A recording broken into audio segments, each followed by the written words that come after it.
Welcome everyone to Haven of Horror. As always, I am Subject, and I have Robert and Noah with me tonight, and we're doing a Frankenstein commentary. Noah, this is our second commentary on this film. Uh, Yeah, I forgot about that so I completely. might I might let Robert do more of the talking if he has anything that he wants to say. Just because I feel like I might not have anything new to say. But this is our last spin of the wheel. We got Frankenstein. Um, and then after the double commentary, we will announce each of our picks for the finale of this first season or whatever you want to call it. But first, which kind of become a tradition, Robert and I have a couple things to show off. One of them are the same. Do you have yours? I do. Night of the Living Dead, the 1990s movie. So, Noah, I don't remember if you were there when we were talking about this, but for some backstory, this is the 35th anniversary edition and was supposed to Yeah. include an unedited cut, which Savini said took the film from about 30% of his vision to 70%. Guess what the difference in runtime is between the two cuts? Well, I you mentioned it to me before when we weren't live, and I'm assuming based on that it's not a big difference. So I'm guessing only a couple minutes longer. 12 seconds. Oh, okay. Yeah, Some damn fine 12 seconds of cinema. I guess. But overall, this is a phenomenal transfer. I love the steelbook. Robert was showing some of it off, but here's the back. I don't know why that picture specifically. Hey, Tyler. And then the two discs and the digital code that I will send you later. Yeah. How do you feel about this movie? I know we've done a commentary on it, but I don't remember. Do you like this version?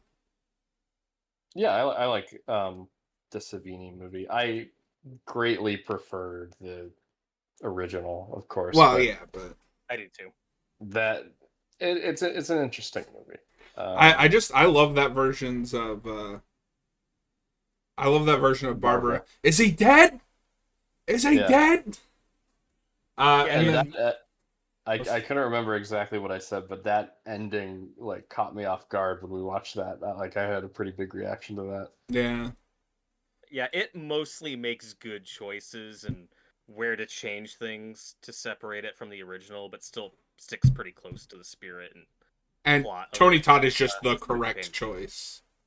I have Yeah, heard that was correct. supposed to be Lawrence Fishburne at one point. Oh, Um, Also would have been I good. would have been good, but Tony Todd is the better pick. And then I got these out of the mailbox literally 5 seconds ago, so I'm gonna open these on stream because it's my channel. I can do whatever the hell I want. Yeah, today we're going to be unboxing our favorite horror movie of the year. Well, no, one of these is a horror movie, so fuck Oh, you. okay. All right. And I got this before Street Date. Good God. Good. Jesus. Aw, cuts his hand on camera. that's disappointing. Oh no. Bear with us, folks. We're professional unboxers here.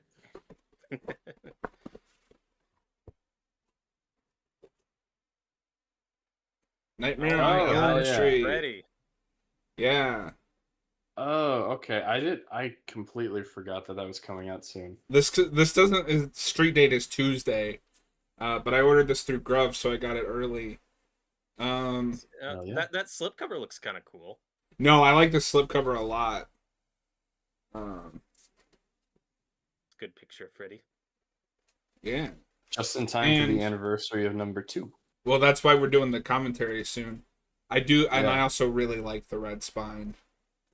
That's a good choice. I like the red case. Yeah. It helps it feel a little less generic because they jammed all these into one. Well, at least they each get their own disc. so that's nice. Yeah. I now have 2 copies of the first one because I got that steelbook. Mm. I would like to open this, please. Open it. Open it. Is he dead? Let's see what the inside looks like. Ooh. Nice. Yeah. Oh, you got the Oh 3D my glasses. Hell yeah. So you can watch part 6 the way it was meant to be watched. Okay, I have one criticism. The discs themselves are really bland. That's that's kind of what all movie discs look like. I've seen blander. Yeah, I mean, I've seen worse. A little bit. But I of mean, character going on. overall, I mean, I don't really like the way they're packaged. It's that like thing. You know what I'm talking about? The spindle. Yeah, it's like on a hinge and it moves. But overall, I mean, But I'm satisfied with this Yeah. set. I've never actually owned these. Well, no, that's not true. I had some of them on DVD. So, but I've lost long since lost to that set. I mean, I haven't watched these yet, but I'd say this is worth it. Maybe not for Robert because he doesn't have a 4K set, but Yeah, player. and I do have Yeah. the Blu-ray set, so. Yeah, I would love to pick up the 4K set when I have the chance. I do want to look into. So this has 2 cuts of 5, and I wonder if it's like another, a minute difference or whatever. It's often the Whole case. 12 seconds. Yeah. Okay, it's not as bad as I thought. I thought there was some cosmetic damage up here, which is why that's disappointing. Oh, okay, yeah. But it looks fine. All It's right. fine. We're all fine here. We're all How fine. are you? All right, and then this one has nothing to do with the channel, but I want to open it, so thank you for indulging me. This one probably won't be a YouTube short. But we'll see.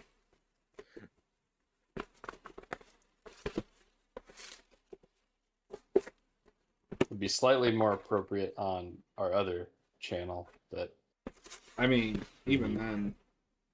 yeah. Ta-da! It's I- Superman. I wish they'd put as much effort into this one as they had their regular releases. But congratulations, you got the cool one. I did. So Noah, I don't know if you know, but so I found on Reddit a website called Deep Discount, and everyone was Yeah, like, I've "Yeah, heard you could put your pre-order in, but they don't guarantee it because I don't think they cap off pre-orders. So it's like you may get one, but they may cancel it. So it was like a shot in the dark, like, please God, let me get this." That's a good thing you got it. Yeah. While I'm opening this, Tyler asks, where does Frankenstein sit on your Universal Monster rankings? For me, it's number 1 or 2. Like, it's up there. Pretty high for me. Yeah, I'd say 1 or 2 as well. Bride might be my number 1, and this might be my number 2. But Yeah, it's hard to say. Robert's like, it's dead last. No, I love this movie. It's my favorite. This is your favorite Universal movie? Mhm. Nice. It's with your Superman Steelbook though. It's funny because the Night of the Living Dead. I ordered this so long ago, and we've been talking about it so much, and you were telling me about the different stuff. When this finally came in the mail the other day, it was like in a weirdly big box, and I was like, "What the fuck is this?" Like, I was like, "What the hell did I order?" And then I opened it. I was like, "Oh right, like Yeah. I forgot I didn't have it yet." So yeah, beautiful Steelbook. Very happy with it. Last thing I'll say is I don't know the right word, but this has like a texture. Like it's actually on there. It's not just part of the steel. Oh, I'm an idiot. It's a slip Oh, cover. there's a slipcover. Yeah. I didn't even realize. I was just like, oh, the S is like textured. Yeah, Noah, I don't know if you saw my message, but I saw that the Long Walk Steelbook is up on Amazon. Oh, yeah. With both 4K and Blu-ray, and that's currently $35, but it doesn't have a release date. So I was like, okay, I'll pre-order that. Hope I get it. So It'll this is come in 3 years. this is nice. One disc is red and one is yellow. Noise. But yeah, so you have the closed fortress, and then on the actual steelbook, it's open. I love it. Yeah. Well, that is my self-indulgent bit of the show. That's our physical media review for today. Yeah. And my 4K player turned off. Tyler says we're sleeping on the Invisible Man. I mean, I don't think any of us would say the Invisible Man is bad. It's great. I need to watch it again. I've only seen it once or twice, but it's definitely like top 5 for sure. It's great. Yeah. No, it's great. I like it. I don't know if this is a hot take. I like it more than Dracula. I don't think that's a hot take. Yeah, I wouldn't either. Tyler said people like that movie. Tyler says he's upset he saw a spoiler for the new Peacemaker because everyone's posting it online. Respectfully, at this point, you should know better. Like that's the roll of the dice, man. It's not like this is a new thing. That is unfortunate that was spoiled for you, but yeah.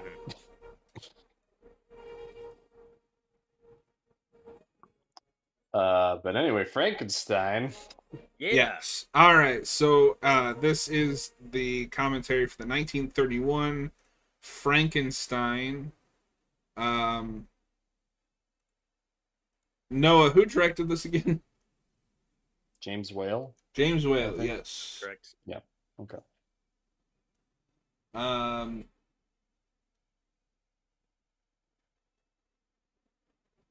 damn it. And he got the pronunciation right. It's not James Whale, it's James Whale. James Whale? That's the way you have to say it. Is there a James Whale here? Yeah, I wasn't sure because I know he directs Ride, and I couldn't immediately remember if he directed this one as well. And he also does The Invisible Man, which Tyler mentioned. Okay, so you two, your movie starts with like a guy on a stage, right? Yep. Yes. Okay. The iconic Treehouse of Horror intro. That's correct.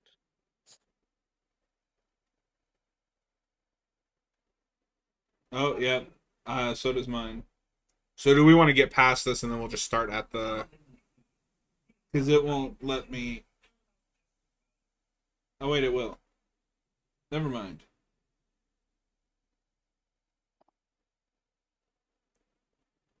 He also directed The Old Dark House with Boris Karloff, which is one I still need to see. Okay, I've never heard of that one.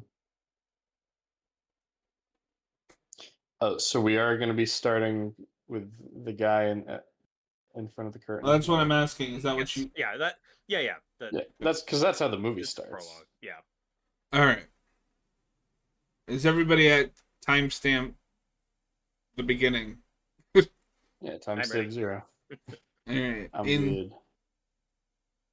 In 3, 2, 1, play. It's pronounced Frankenstein. We're not watching that movie.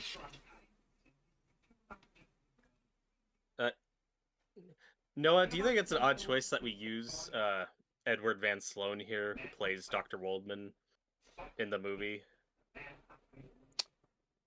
Remind me again who that is. You'll see him when he pops up, but like he looks different, you know, like they're not pretending he's playing that character. He's just okay. He's just because he's just a guy. Prologue. Yeah, he's just a guy. He's Prologue Man. Yeah, I guess that's a little distracting, but I also forgot that was the same actor, so I don't know. I don't know what that says. Although, I don't like the prologue, but part of what I like about the one thing I like about the prologue to Bride of Frankenstein is that that opens with a flashback of Mary Shelley as a character, and she's played by the actress who plays the bride at the end, and that's a fun choice. I forgot about that. Yeah, the same actress plays both Mary Shelley, the creator, and the bride at the end. That's a cool choice. And of course, in this movie, the monster is portrayed by Question Mark. Yep, of course. That's your My favorite favorite actor. Mhm. Man. You know it. I'm the big Uh, fan of Question Mark's voiceover work. I love these opening credits. I love the music. I love the imagery. Questionable. I don't get like the Fu Manchu looking face. That's I don't not think you can related to say that. anything in this movie. That's what it is. I don't think you can say kind of that. that old pulp. What's the relevance of that here? Like I like the eyes. Like that's the eyes spinning around. That's a cool choice. The players. That feels, that's a very surreal, creepy choice. And But back to that prologue though that Noah was talking about, with that was famously yeah, parodied on Treehouse of Horror. I don't know. I don't know when that was added. It might have been just after like the first screening of this movie. But there were complaints about this movie being too oh, shocking and violent and disturbing people, and that's why they added that opening to say, "Hey, this is a scary picture," because we have film ratings didn't exist yet. This is a pre-code movie. okay. So that was the compromise. Was okay. We'll put a little scene at the top to tell people, "Hey, if you're too So chicken this is shit, just get out it's of an here." actual disclaimer. Yeah, literally. Yeah, I don't. That's such a cool framing device, though, that I never really thought of it like that. I Of love the way course, this film looks. I yeah, love the atmosphere. yeah. That's probably the main thing I'm gonna gush about throughout this commentary. Is I love how this movie looks. I love. I mean, just look at this. And obviously, It's so cool. the movie Van Helsing, which we haven't covered yet, but is looking a lot at these movies. Especially this one. Mhm. And it's that's the funny thing about movies of this era. It's it's so obvious when you're on a set or when there's like a backdrop that's fake, and then with when enough time passes, that works back around to like adding to the charm of it. It's Yeah. because there's the era that people go through of, oh my god, this is so dated, this looks fake. And then if the movie's good enough, it'll work back around to, oh no, like that's cool. It adds to the texture of it. Yeah. It's part of the experience. I also think it It's part of depends, what I like about. because I think like a casual viewer would probably think that this still looks cheap or looks bad. But for some people like us that are horror fans or cinema fans, it's like, oh no, that's cool what they were able to accomplish. Like, this looks. You can see how it's man-made, which is the Yeah. thing I appreciate. And Someone made this. Like there's nothing logical about this cemetery at all. It just looks cool. very, very German expressionist. and just because I watched the original last night, this movie and Bride has a lot of influence on Don Mancini and Child's Play. To the point that the fourth movie is just Bride of Chucky. Bride of Chucky. There you go. And slight spoilers for the show, but I think it's in the first season finale. Chucky is watching Frankenstein, and he thinks the scene where Frankenstein throws the girl in the water is really funny, and it's amazing. That scene has been parodied a lot. Yeah.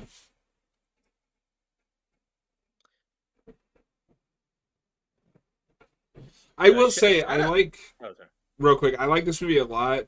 I think I've settled this isn't my favorite Frankenstein film. I'm not sure which one is, because like I think all the big three adaptations that I've seen are also really good in different ways. For me, it would probably be Bride of Frankenstein. And then, I liked Mary Shelley's Frankenstein a lot more than I was expecting. So, Well, no, you know what the best Frankenstein movie is? no. Pieces. Oh, right, because it's exactly what I think it is. Yeah. Of course, Reanimator Mhm. definitely inspired by this. Like her, and I know that's based on the Lovecraft story, but Herbert West is very clearly inspired by Dr. Well, Frankenstein. I was gonna ask because I don't know a lot about my writing history. Who comes first, Mary Shelley or H.P. Lovecraft? Mary Shelley. Definitely Mary Shelley. Okay.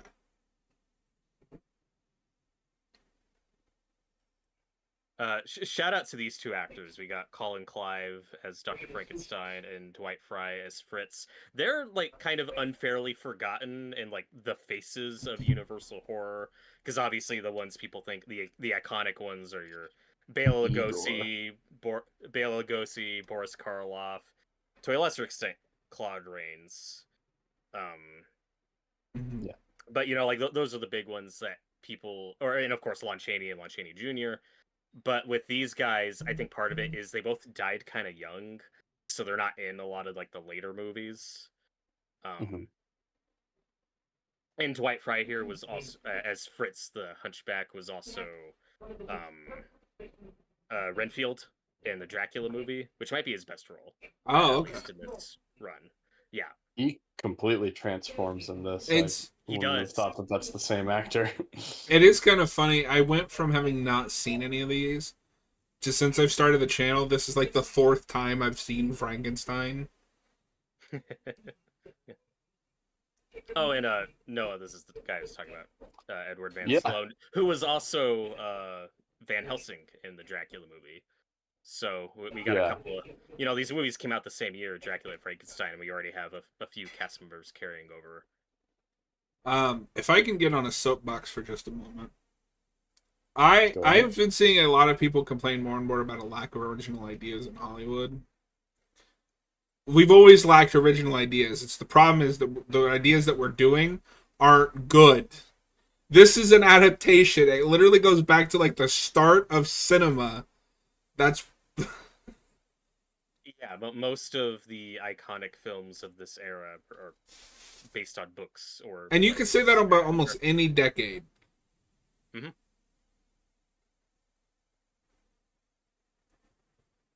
And I guarantee you, most people who say that aren't watching the original films that come out every year. Yeah, that's a big problem. Where people say, "Why don't they make original movies anymore? Do you go see them?" No, like I because I'm someone who goes to the movie theater quite often. Well, Basically, hello, Mr. Fancy Pants. basically at least once a month. But I have a rule every year. It's like, okay, I want to see at least a couple of movies that aren't based on it. I want to see at least or a couple of remakes, so. movies a year. Oh fuck! Here he Fritz. grabs the brain of Abby Normal. Part of what I love about Young Frankenstein is if you actually watch all of these movies, Young Frankenstein is kind of like a perfect wraparound to it. Even though that's not a Universal movie, it might as well. Like, especially if you watch stuff like Abbott and Costello Meet Frankenstein when we do veer off into comedy. Young Frankenstein does feel like the natural conclusion to this saga. Well, Like, Young it fits Frankenstein really was nicely.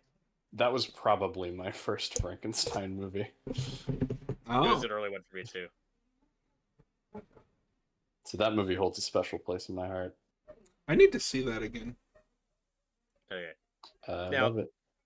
For as loose of an adaptation of that book that this movie is, and for all the changes, the one that I find the most annoying because it's the most unnecessary, and it's the one thing that Young Frankenstein fucks up, or that they just couldn't, just due to rights issues. It's for some reason, I don't know if you remember this, John. Victor Frankenstein is renamed Henry Frankenstein in this movie, and his Oh, friend Henry from the book is renamed Victor in this movie. So Why? they swapped the names They for no switched reason. them. Yeah. They switched the samples. I don't think that ever dawned on me. Like, if you had Right? put, yeah, that's dumb. Victor Frankenstein is the perfect like horror name. Why they call it Henry? And But, it's interesting that we're real quick. It's interesting that we're double featuring these two because I think Victor or Henry is much more sympathetic in this movie, and then in the next movie that we're going to do, Yeah. spoilers, he is a monster. who is the real monster? That is the question. The real And, monsters. and that I think these movies are a prime example of reasons to readapt or remake things.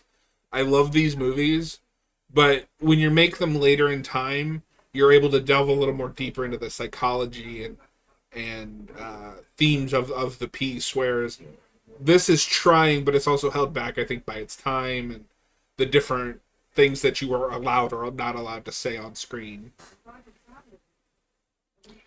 Well, and not to date this commentary, but we are recording this in the year where a new Frankenstein adaptation is coming out, Del Yeah? Toro's movie. That's true. And it'll be interesting to see because that looks like it's going to be a bit more faithful to the book. So we'll see how that stacks Again? up against Branagh's movie. Do you think they'll keep that brother and sister no more dialogue? I hope not.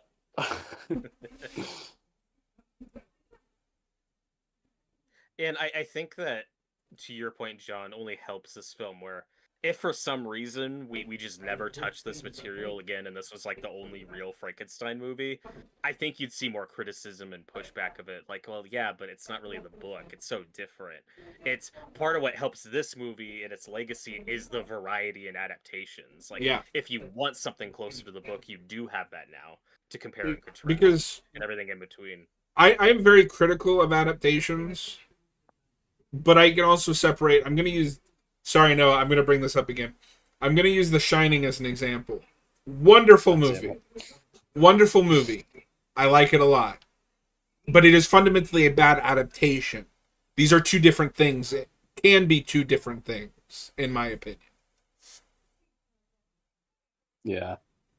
And you and I just have different definitions of good adaptation, but that's okay. We've talked about it before.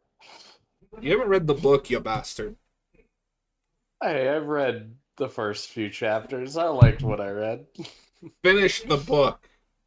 I should. I might this month. We'll see. Also, this doesn't have anything to do with anything, but I just noticed it's funny. For once, Noah has like a bigger beard than I do.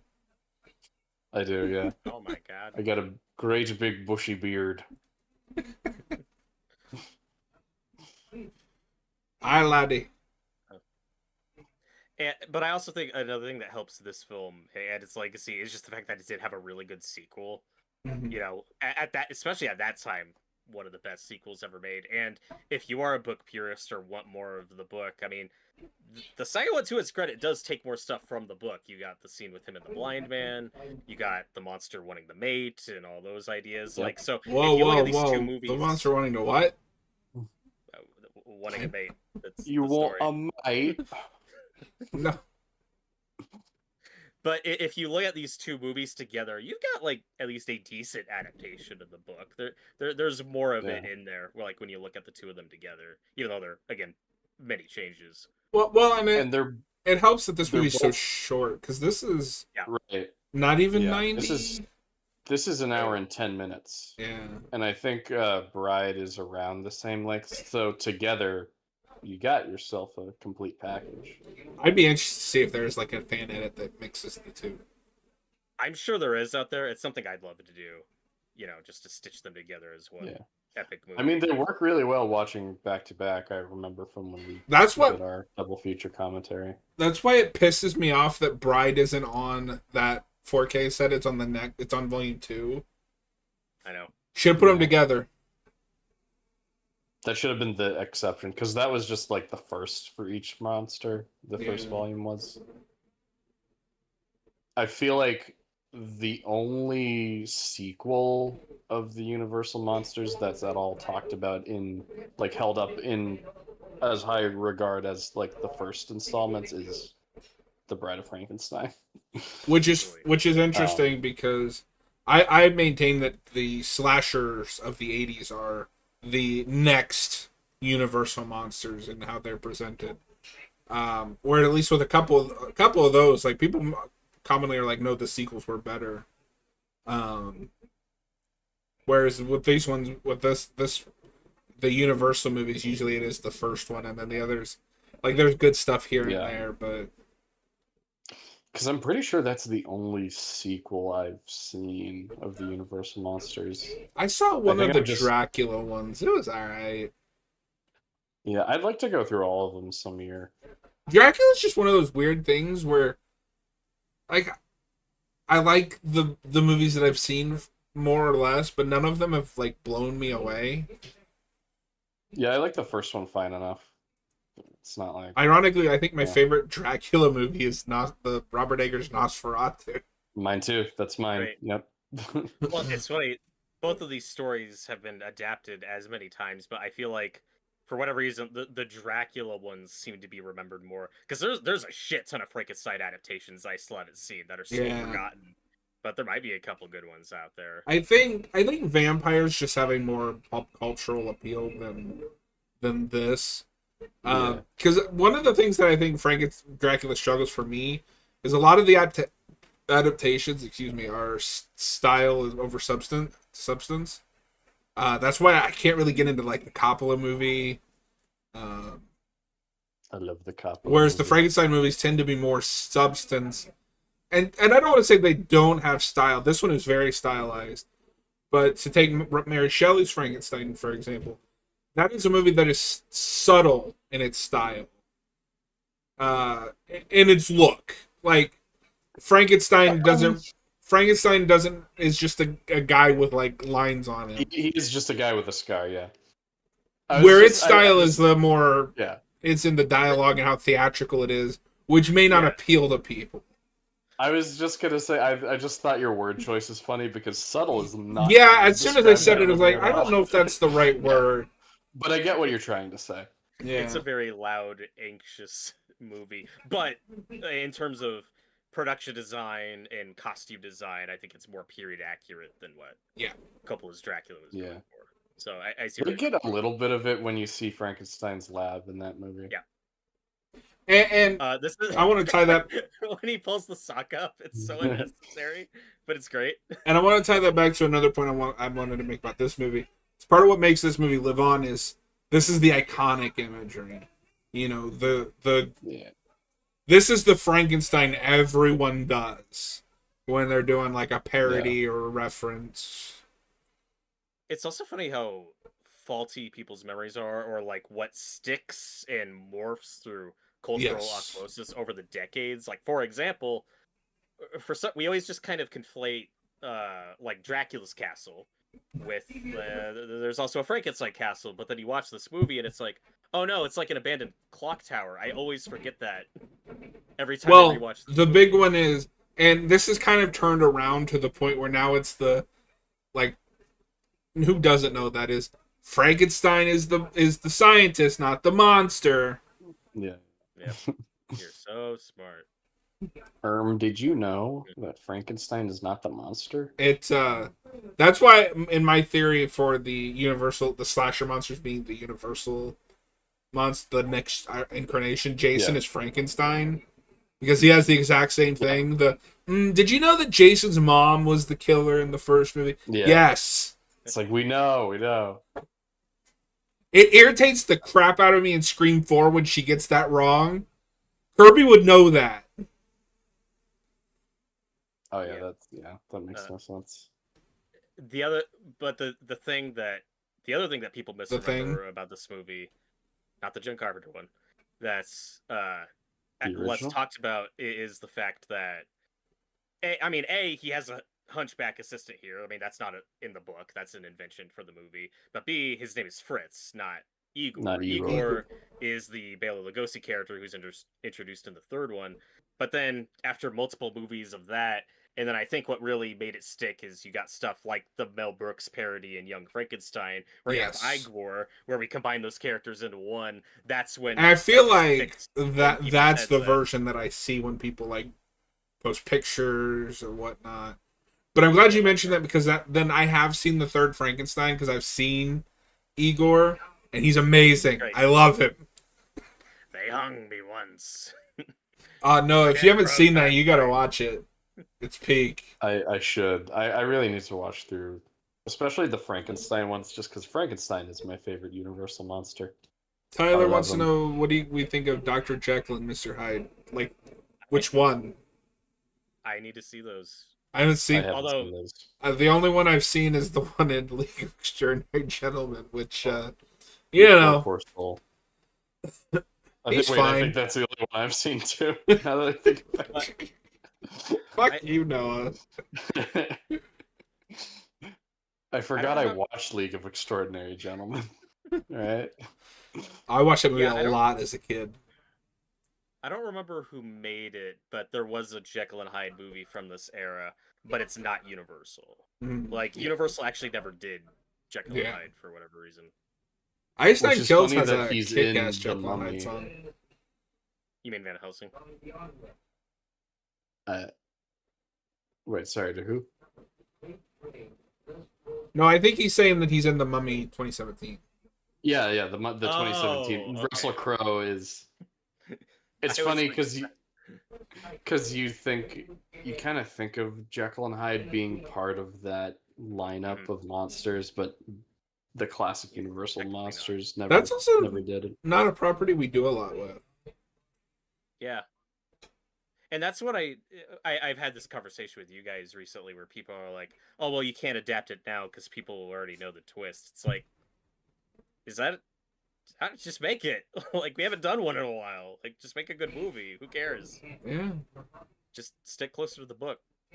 Make it different. Tyler says he means as a concept. I think they completely misinterpreted the original material in films, and that's another. Oh, okay. Gotcha. Oh, I mean, it's a fine concept. Like, Yeah. Well, what he's talking about specifically is the idea is in the book, The Strange Case of Dr. Jekyll and Mr. Hyde. The twist, so to speak, is that there is no Hyde. Jekyll was just taking the potion to change his appearance so he could do whatever he wants as Hyde. It's not a split personality thing like we usually do in adaptations, so I think Right. that's what Tyler's talking about. That's kind of misremembered. see, I didn't know that. So just do a movie Just that's do that. closer to the book. Yeah. Yeah. No, I like that idea a lot. Yeah. It's very classic. You know, man is the real monster. And also, to be fair, I've heard that the movie, I forget if it's in the 30s and 40s, does play it kind of ambiguous. It's just his performance is so different that, like, in later versions, they just really lean. Well, and then you get to, like, League of Extraordinary Gentlemen, where it's like the Hulk. Yeah. Ice Nine Kills has a wonderful song inspired by the novel. That's awesome. And then here we have what is maybe the single most iconic scene. They in built cinema. the entire Five. Van Helsing In movie cinema? around this scene. Yep. No, I gotta Definitely make you one of watch those. that movie at some point. Oh, I still gotta see Van Helsing. It's It a is- fun, stupid movie. It is an action movie built entirely around this scene. Oh, wonderful. But what's fun about it is a big universal crossover. Dracula, Frankenstein, the Wolfman, the titular Yeah, Van Helsing. I've always heard like critics poo-poo that movie, but I know it's got a cult following. One of them. I was not expecting you to say they poo-poo on it. Yeah, they poo-poo. No, I love that movie. I saw that in theaters. I was like, that might be the greatest thing I've ever seen. I loved it when I was a kid. It tries really hard to recapture the magic and the fun of the Stephen Sommers Mummy movie, and it's not as good as that. It's not. It It has some not. really unfortunate CGI. It does. Well, even I The still Mummy really like it. Returns isn't as good as the first Mummy. Yeah. No. That's also Stephen Sommers. The It's a lie. the 99 Mummy is the best Mummy movie. I'd have to agree with you on that. I love it. And this, I mean, again, one of the most It's alive. movies ever, and it's And funny. Yeah. Are But you gonna talk every- about the controversial other line? Or Yeah, we'll get to that. But it's like in every other adaptation from different studios, we're always trying to avoid the Universal one as much as we can to not get sued, and sometimes Oh, yeah. that involves taking closer to the book. But that line, "It's alive," which I don't think is in the book, that will they still do that. yeah. Reason Even number the two Branagh movie that can't get away from it. reason number two that Jason is just the slasher Frankenstein. Lightning. Yep. What I mean, the opening of Jason Lives is just looking at this movie. Yeah. So Noah, what did you want to say about the other line? Well, yeah, because everyone quotes "It's alive," but not a lot of people know about what he says right after, which is "Now I know what it feels like to be God," which of course was very controversial at the time, and that line was cut from certain screenings and I think TV broadcasts too, in different parts of the country. So It wasn't reinstalled. It wasn't put back in the movie for a long time. Real quick, Tyler says, and if one of you can fact check this because I'd be interested to see it. We did get a Jekyll and Hyde movie in the 1990s. It's called Riley. Yep, I'm pretty I sure. heard of this. Tyler, who is Freddy and who is Michael? Then Freddy's the Invisible Man. I was he's gonna in- say, is Freddy Dracula? I think there's a little Dracula in there. A little bit, but Freddy's the Invisible Man, right? Because you can't see Yeah. him when you're awake. That's a good point. Chucky is obviously the creature from the Black Lagoon. Michael would be Dracula, right? Like a creature of the night that stalks you. He just doesn't drink blood. Yeah. But obviously, none of these are 1-to-1. It's just this is the closest. I was gonna say Jason's maybe the closest 1-to-1 with Frankenstein.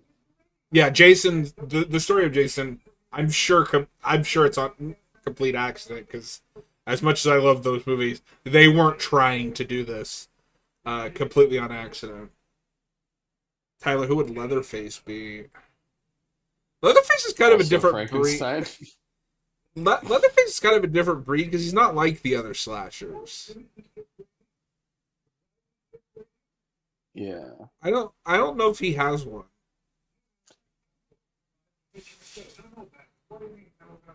Well, he's a little closer to the Mummy, at least in the Mummy sequels, where he's just kind of a henchman to another bad guy. Yeah. And with Leatherface, you have the family, but that's all I got. I don't know. But, I don't know. I love the Texas Chainsaw. When I say the slashers, I don't usually count him because he's got the one movie that's a proto slasher and then two which is insane. But he's kind of always been on his own path, you know. Yeah. Well, and to John's point, it's like when you get to the 80s, part of what he means is you had the villains becoming like the icons and the ones selling the merchandise. Yeah. That kids thought were cool. In the way the monsters, the Universal monsters became over the decades, where Friday the 13th and Nightmare on Elm Street started as like these adult fucked up movies, and then a few sequels later, like we're selling masks and toys to kids and video games and shit. Yeah. Because they're cool. Leatherface never reached that same height, I don't think. Especially because they didn't pump out those sequels. Because I think by the 90s he's only got the 3 movies. Mm-hmm. And same with Michael Myers, who, you know, is up there, but for the bulk of the 80s, when Freddy and Jason were at their most popular, like, we weren't making Michael Myers movies, you know, in the mid-80s. Yeah. So he gets left behind. But he caught up pretty quick. Mm-hmm. Somehow. I saw those movies. I don't know why people liked them. Most of them aren't good. But back to Tyler's comment about that Jekyll and Hyde 90s movie. I think John Malkovich plays Dr. Jekyll, which is good casting, but that was in that wave of like more prestige, bigger budget adaptations where you had Coppola's Dracula and Brana's Frankenstein, and then the Mary Riley, whatever it's called, Crashed and Burned, where that one, and it's based on a book, but the idea is it's the story of Jekyll and Hyde, but from the maid's perspective. And I've heard it sucks. Okay. Why? The movie failed. It made no money. Maybe the book's decent. I don't know. I haven't seen it. I haven't read it. That's just what I know about it. We also But got... killed that trend. Didn't John Carpenter make an Invisible Man, or he was going to? He did a movie with Chevy Chase. Oh The yeah, Invisible Memoirs Man. of an Invisible Man. That's okay. There is a whole slew of Invisible Man movies that aren't like based on the book. Really, like Hollow Man would be another one. I was gonna bring up Hollow Man because that's Verhoeven. Mm-hmm. I still need to see it. Same, and I think Kevin Bacon is in that. Mm-hmm. Kevin Bacon. I'm Kevin Bacon. This scene is awesome. I love Karloff in this role. I love the makeup. He's so good. The look is so good. He moonwalks into here.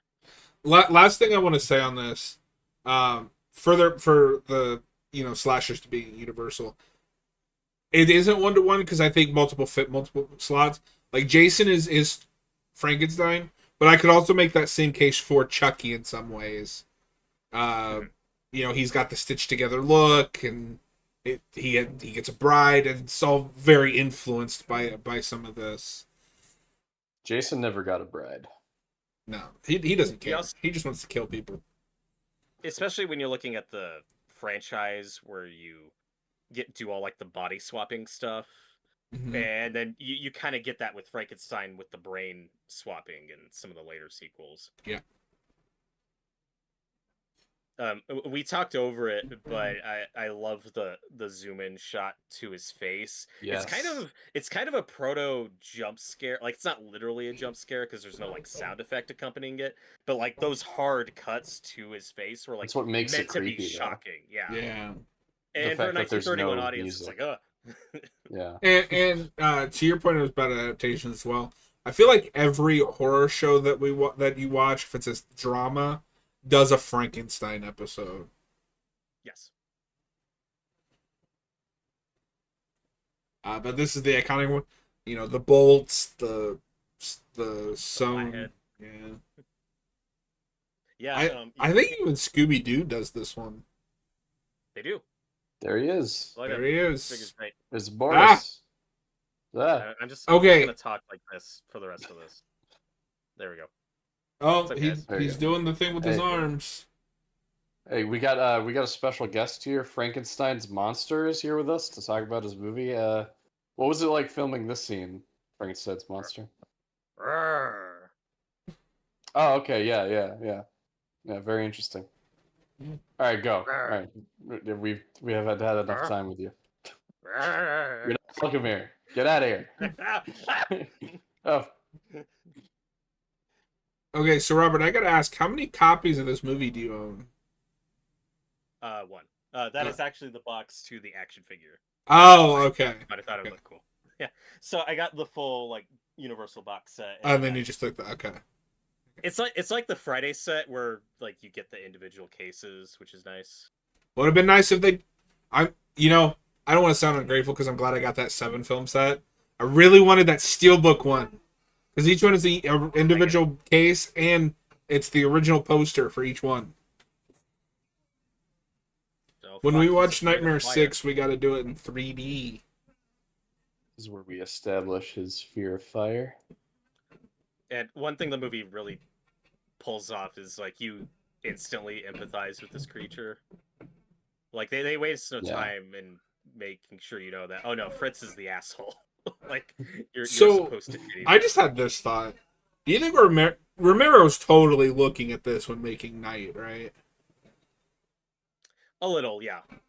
Like there is a broader genre of just reanimated corpses, whether it's this or the Mummy movies, that I think are all influencing Romero. Well, I say that because the one thing that he doesn't really carry over as much in the second and third film is in that first movie, they're scared of fire. That is correct. And then he kind of just boils it down in Dawn to shoot them in the head.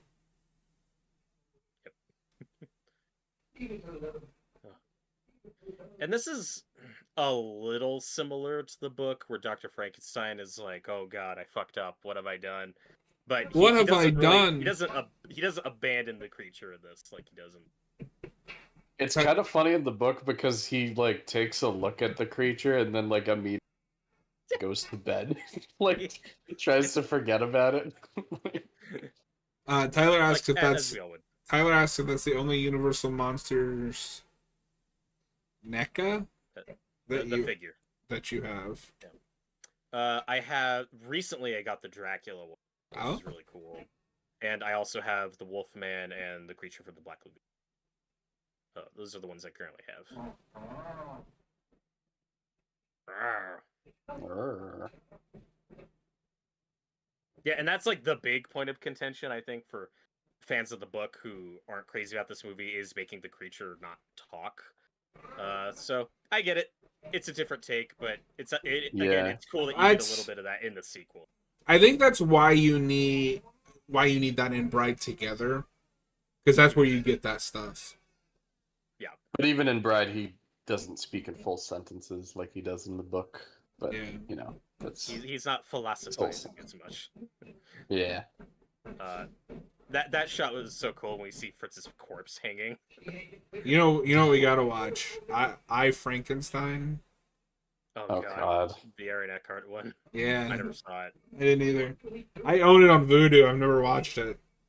I keep asking you, what happened to Aaron Eckhart? He was an I Frankenstein. Yeah.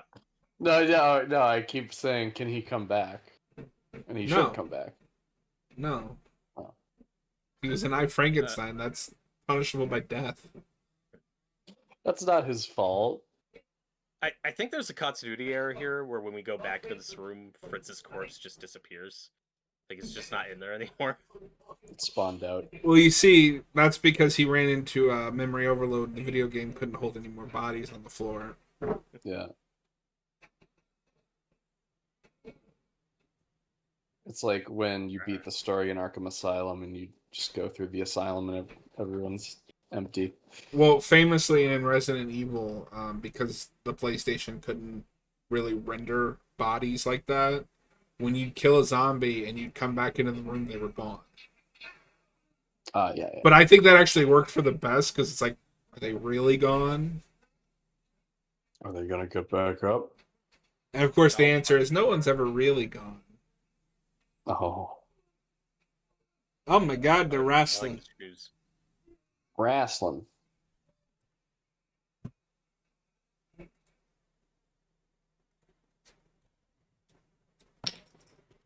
No, we should do that Netflix Frankenstein when it comes out. Yeah. I'm looking forward to that a lot. I'm just because I'm It could go either way. I love Del Toro, so I'm excited for it. And I think Oscar Isaac as Victor Frankenstein is just great casting. So I didn't know this. Did you know there was a Frankenstein adaptation before this? Yeah, in they're 1910, yeah. silent ones. 1915. Or But 15. it is a lost film.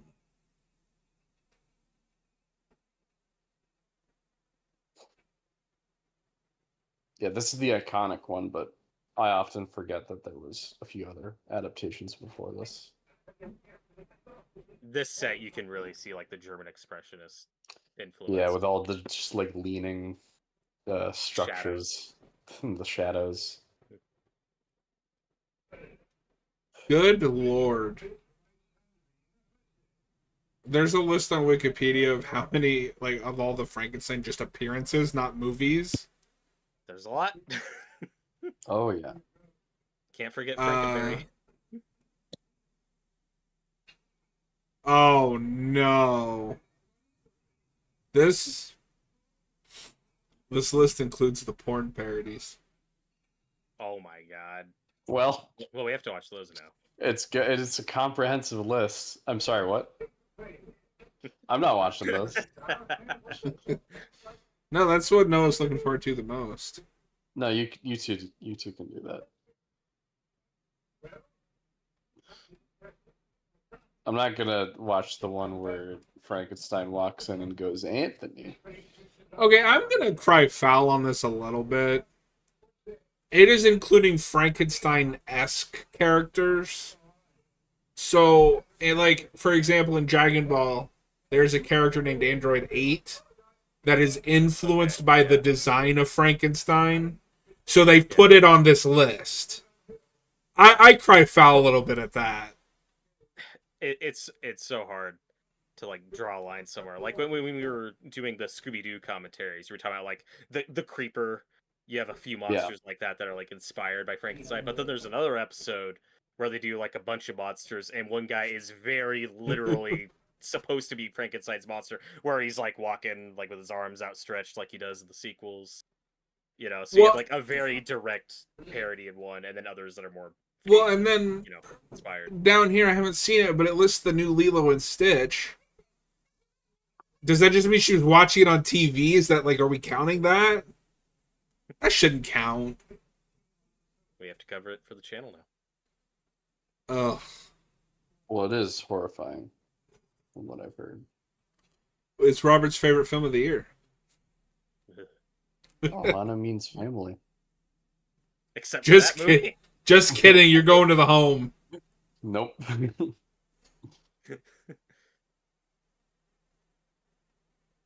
It is funny though that this includes Frankenstein's father. That's the old guy here who's not in a lot of the adaptations, and I don't. Again, I Yeah. haven't read the book for myself, so I don't know if his father dies at some point in the book. I think he does. Because Ian Holm plays him in the '90s one, the Kenneth Branagh. I don't remember if he dies in that or not.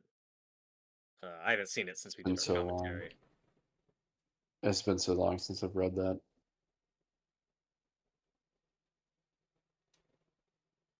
That was one of the few books I read in high school where I was like, I love this.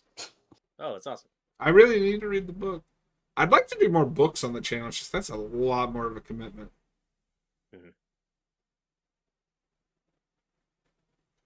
This scene scared the shit out of me when I was a kid. I found it very creepy. This is the most effective like kill sequence.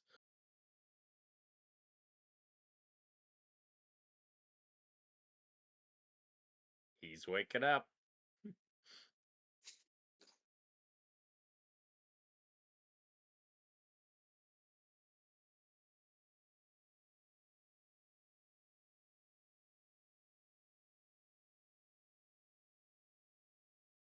It's like, yeah, maybe chop off his head first before. Before you look inside. You guys realize though that we have to cover Frankenweenie on the channel. Yes. The Tim Burton movie.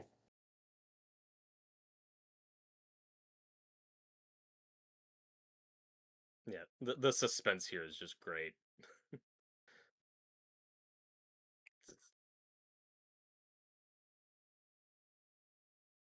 Oh, don't do that. Don't do that. Don't do that. Why do that?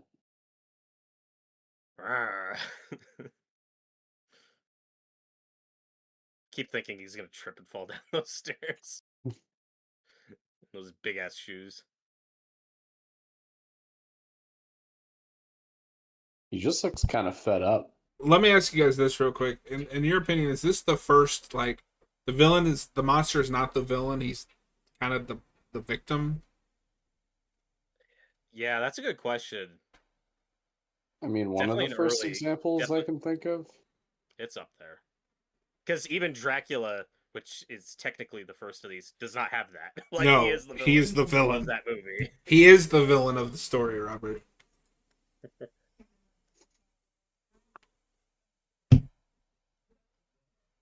Yeah, and then this will become a bit of a through line for a lot of the Universal monsters and part of their popularity. And I think their popularity with kids, because you do empathize with them. Like, kids can understand, oh, if we just left this alone, it would be fine. Like, it's not evil. And yet, It's the people that somehow are- people missed the point. Yeah. But, you know, the Wolfman has that. Creature from the Black Lagoon especially has that. One day we'll make a good Wolfman film. Oh. Yeah, there's a couple. No, I just mean the Wolfman specifically. Yeah. I like the Universal one. I wish I did. I'm so sad Hammer didn't make one. Hammer would have made a killer Wolfman. I'm pretty sure they did, but I've never seen it. I've never heard of it. I don't think they did that or Invisible Man, did they? I don't know if they did Invisible. Well, okay, I'm pretty sure Hammer made a movie, and there are plenty of werewolf movies, but Universal owns the Wolfman. Like, that's not based on a book. You know, they invented that character. Okay. But I'm pretty sure Hammer made. You're right. a They werewolf made the movie. Curse of the Werewolf. Gotcha. Okay. I'd like to see it. Maybe it's Yeah, that could be cool. Yeah, because werewolves in general, I think, have had a more hit or miss kind of history in cinema. Yeah. But the Wolfman specifically, I like the original Wolfman fine enough, but it's not one of my favorites of these. No, it really peaked with the American Werewolf in London, That's the best one. which I think we still have to do a video on. When did I that guess come we out? haven't done that. Or 81, I think.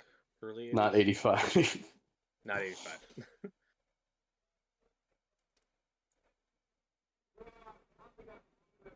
To the House of Frankenstein. Hey, that's a different movie. Does that mean this is a trailer for the next movie? No, that's This is like the post-credit that's the scene. movie.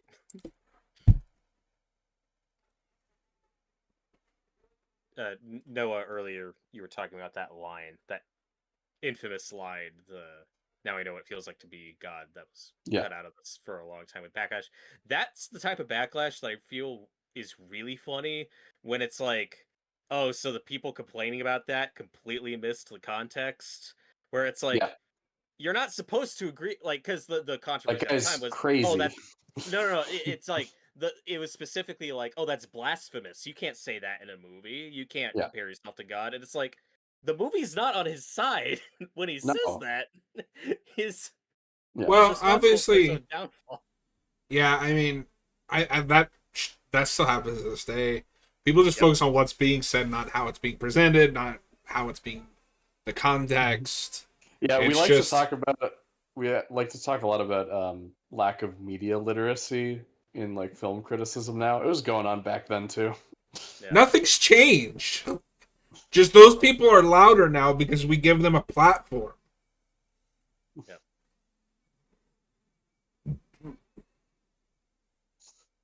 And then one thing I wanted to talk about this movie, though, as much as I respect the original Dracula, and it is great, I think James Whale is a much better director Yes. than who they had on that movie. Like the cinematography, the camera work, the scope of this movie. I feel like this is, for me, this is a big leap forward, like a big step up in quality.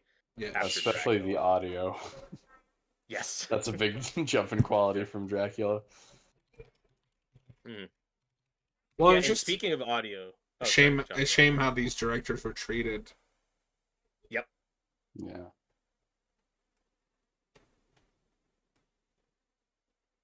Because James Whale was great, of course. I believe at this point he was openly gay, but then Yes.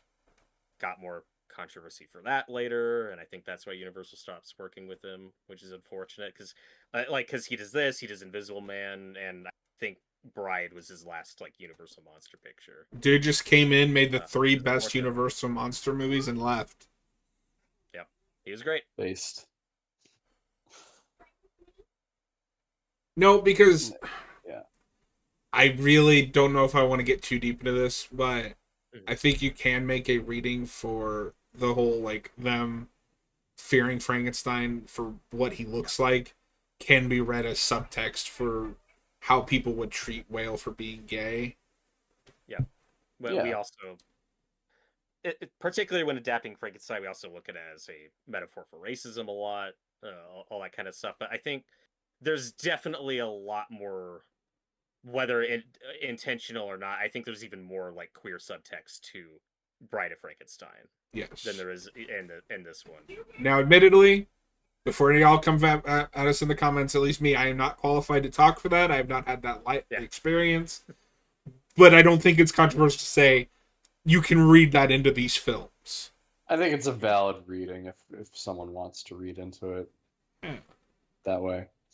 Now, This if scene you're is Chucky, horrifying. this is the funniest scene in the movie. And for pay attention to when the creature picks her up, because you're going to see a shift in picture quality there. Yeah, I see it. It's a Yeah. steep drop off. So that Because scene was removed. it was removed for decades before the footage was rediscovered somewhere and they were able to restore it. So, John, for context, this was like the other big, shocking, controversial scene of this movie was, oh my god, we saw him kill a child. And after, not initially, like, that was always there, but when they re-released it several years later is, I think, when they took that scene out. And then that scene was just gone for decades. I was going to And say... what's funny... go ahead. Sorry. But what's funny is when you remove that scene and you cut from just the monster meeting the little girl, and then next we see her, she's fucking dead. that makes it way more horrifying. Where it's Yeah. like, without that context that, oh, it was an accident that he just threw in there because he thought she was gonna float, like it's an accident. When you take that scene out, it recontextualizes the film and makes the monster more of a bad guy. Yeah. Where you're like, oh god, what did he do to her? It's way more disturbing. With Robert, that big I'm gonna boil down cutout. what she said to 2 words: censorship bad. Yep. Is that a direct quote from Frankenstein's monster? Yeah. Censorship bad. No, I wonder if they cleaned that up for this, because I was like looking at it and I don't know if I'm just blind. It looked the same to me. Okay, interesting. And of course, I'm watching the Blu-ray, not the Yeah. 4K, so maybe the 4K does look a lot better. They probably.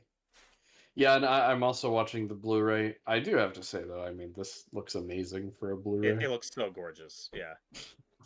And again, comparing it to Dracula, there's just so much more variety in locations, Although, and sets. Like, we're not stuck in where one house the whole time. where is this like supposed to be? Because they were dressed like I don't know. It looked kind of like German. It is. It's supposed to be set in Germany. Oh, okay. Which is funny because there's no attempt at like accents or No. anything else. Or... They're just British. Or kind of. Not even that really. Tyler James Will is a top 10 director of all time. I can't go that far. I'd like to see more of his work. I've only He's seen certainly like, the best I- of the Universal. I have to see directors. more of his work, but like, I don't know if I have a top 10. I could whip one up off the top of my head, but maybe top 15. I don't know. And this scene is kind of in the book when the monster attacks Dr. Frankenstein's bride, except in the book he actually kills her. Oh, Here he just shows up, scares her, and fucks Leaves. off. Which is why Victor Frankenstein does not make the bride for the monster. Or maybe I have that backwards, now that I think about it. I think you're right. Because in the book they talk about making a monster bride, but he never actually goes. Yes, yeah. That's I think one of the best ideas in the 90s version is fusing those two things where Dr. Frankenstein his wife dies like she does in the book, and then he reanimates her and makes her the bride of Frankenstein. That's a great idea. We should revisit in adaptations. That was insane. That movie. Well, when it's Helena Bonham Carter, you know that's probably where it's going. Yeah. Why else would you cast her in that part? I wish the stress wasn't so big.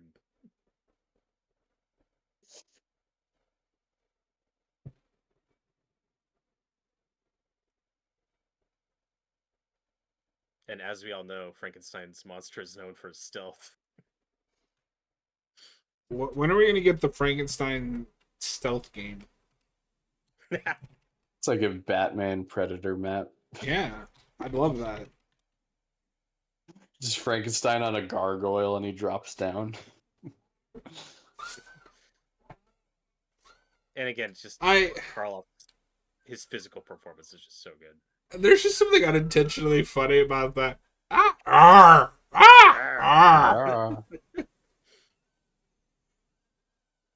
I'm gonna say it. Sam Raimi's Frankenstein. Give it to me. I love it. Give it to Raimi. Hell, give it to Flanagan too. We could have multiple. And then, but another big idea that I don't think is in the book at all, that I think they're just borrowing from from Universal's silent Phantom of the Opera movie, is the big angry mob. Like that's gonna be the climax of this, is the angry mob getting together to go after the creature. And then after this movie, that is a trope that we go back to constantly. Evil dies tonight. John, back to the censorship thing. It's just so funny that they cut out the bit of him throwing her in the water, but then you keep this in Yeah. where he's holding her corpse, and I think Well, it's way more. that's This always is been the worse. thing, is censorship has never made sense, and it's never consistent. No.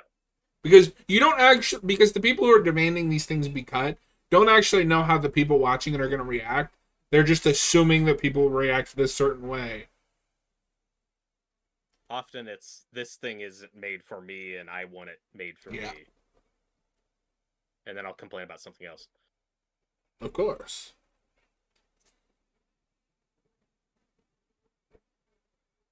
I will say, John this Carpenter dagger would was have also kind made of a buzzkill. kick-ass Frankenstein movie.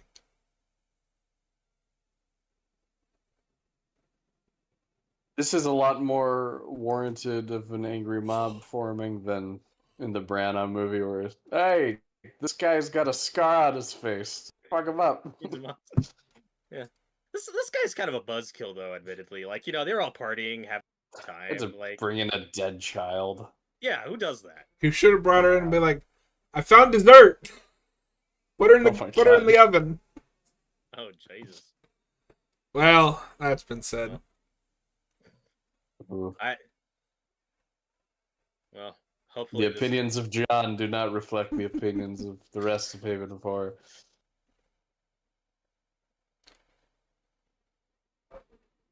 And here's what I'll say about the creature. You know, he feels joy. He's afraid of fire. He's curious. You know, has all these qualities. Is that what he's remembered for? No. So you're saying you he's kill, as human as anyone? But you kill one little girl, and suddenly that's the thing that defines you. It's messed up.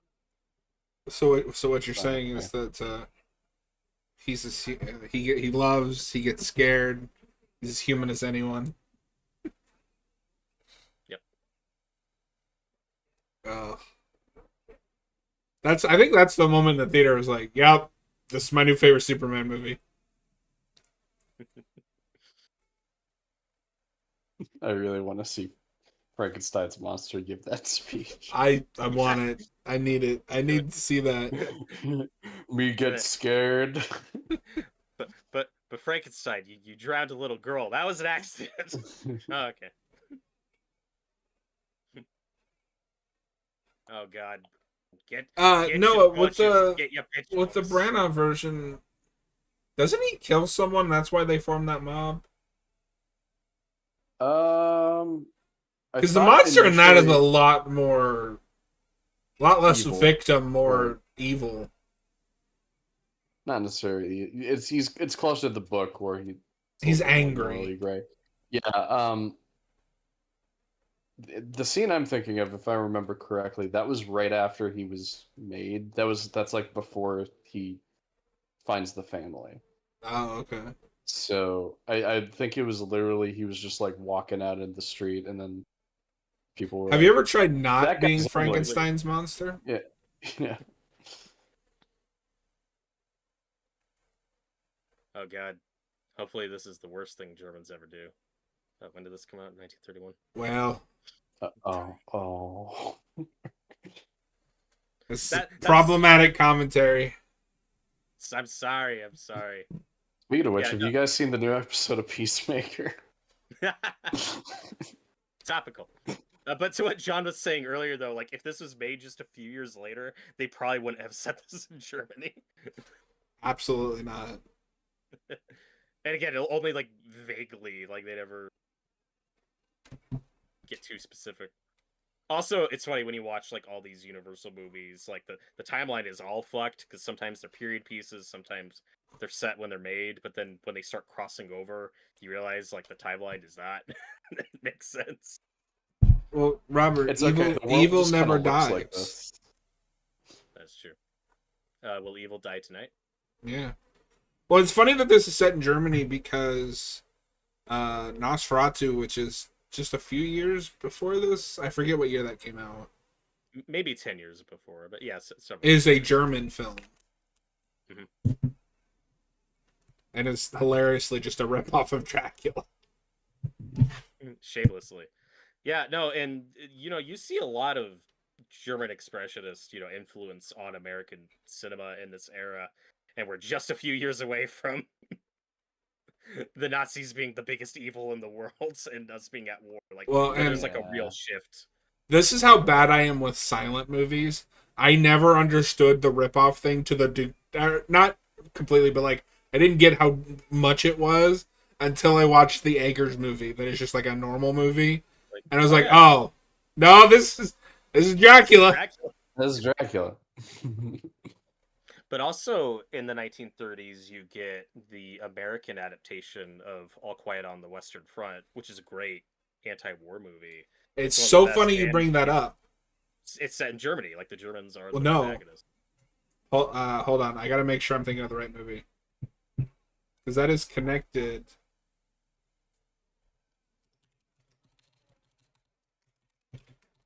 Put a pin on that. I'll come back to it as soon as I pull this up. For sure. But no, I haven't seen the remake yet that came out a few years ago, but I've heard it's really good. That 1930s one is an excellent anti-war movie. You know, it's set during World War I. Yeah. But it's a really effective story. Yes. That's pretty good. I So remember. James Whale's career went into a decline following the release of his next film, which is The Road Back. Do you know what The Road Back Yeah. is a sequel to? All Quiet on the Western Front. I have heard of this. And I've heard it was edited as shit and like butchered. Yeah, by from the what I'm studio. reading here, a lot was- of his career struggles in the 30s going into the 40s were just like studios cutting up his film. Which I want to tie into a new story I saw today, and I sent this to Noah. I don't know if you know about this. Have you seen Together? I still haven't seen Okay. it. I'm going to be as Okay, vague as I don't- can Yeah. to not be spoil good. anything. But there is a scene involving two gay men. So for the Chinese release, China went in and AI edited one of the men into a woman. That's so stupid. Like, Yeah. how is that even allowed in 2025? That's obnoxious. So it gets better. This was an unauthorized edit. Neon pulled the film from the entire country. Well, good on them. Yeah, but it's just funny. It's like, and can't I've believe they just seen the went and did that. Photoshop. I showed it to him.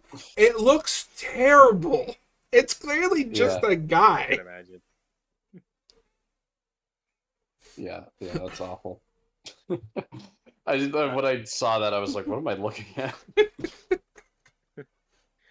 We talked. I over it, love this shot. the windmill's iconic, Yeah. and we talked over it. But like that face to face of the monster and his creator before they duke it out, like it's so good.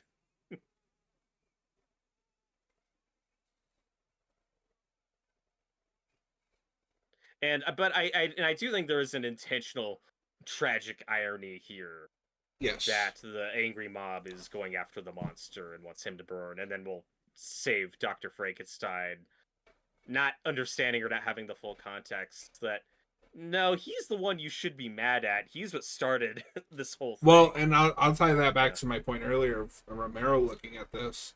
I think in a lot of ways this is a similar ending to the original Night, where they shoot the man, not the zombies.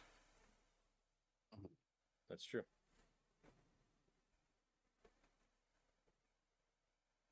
Yeah, and it's funny too because I don't know if it was the original cut or if this was changed like during production before it premiered, but originally Dr. Frankenstein was supposed to die here too, like he does in the book. But I think he was supposed to like die just from wounds after this battle. And then it was kind of a studio mandated. No, let's give it a happier ending. Let's show that he lives, which for this film, I don't love that. The epilogue's least favorite scenes in this movie. I don't really need it, but It is still The two better than things the that- Psycho epilogue. that's fair. And it does two things. It leads into Bride of Frankenstein, which is great. So I'm glad the character got to survive for that film. And two, I think it kind of hammers home my earlier point a little stronger that like the monster dies, but the creator lives, and like that's not. There's a tragic irony to that. Yeah. We love tragic irony. And he's also going to turn into a dummy, and it's amazing. Dummy! Dummy! Oh Just my god. the floppy arm. Look at him So good. ragdoll. Oh god, his spine is broken. You just bent in half. Yeah, are you sure he's still alive? I don't think this movie ends with him surviving. No, you just Somebody said he's needs to alive. edit. Somebody needs to put alive. in some of the audio from the '80s animated GI Joe movie. Just he's gone into a coma. Well, you say that it's funny. I was looking at the subtitles. There is dialogue. Somebody says he's alive. He's okay, don't worry. Oh my And god. again, Karloff really sells the emotions of this. He's like a frightened animal. He's just like, go away. Just leave me alone. Yeah. You didn't ask for this. This is pretty terrifying. Yeah, and again, not to keep harping on it, but the climax of this really blows Dracula out of the water. Where they just kind of walk in. Oh, there's the coffin. Okay, well, that was done. Like, it's really anticlimactic. I can imagine a lot of people watching this in the theater at the time kind of just being blown away about what they're saying because But on the what they're seeing. Pyrotechnics. Yeah. Like, But on the flip side of Yeah. that, we've seen what happens when you try to make the end of Dracula too complicated.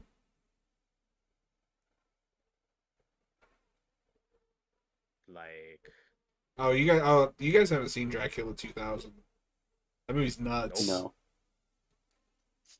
but stay tuned for the 25th anniversary of Dracula 2000 as we cover. Oh. Did that come out in on 2000? I don't know.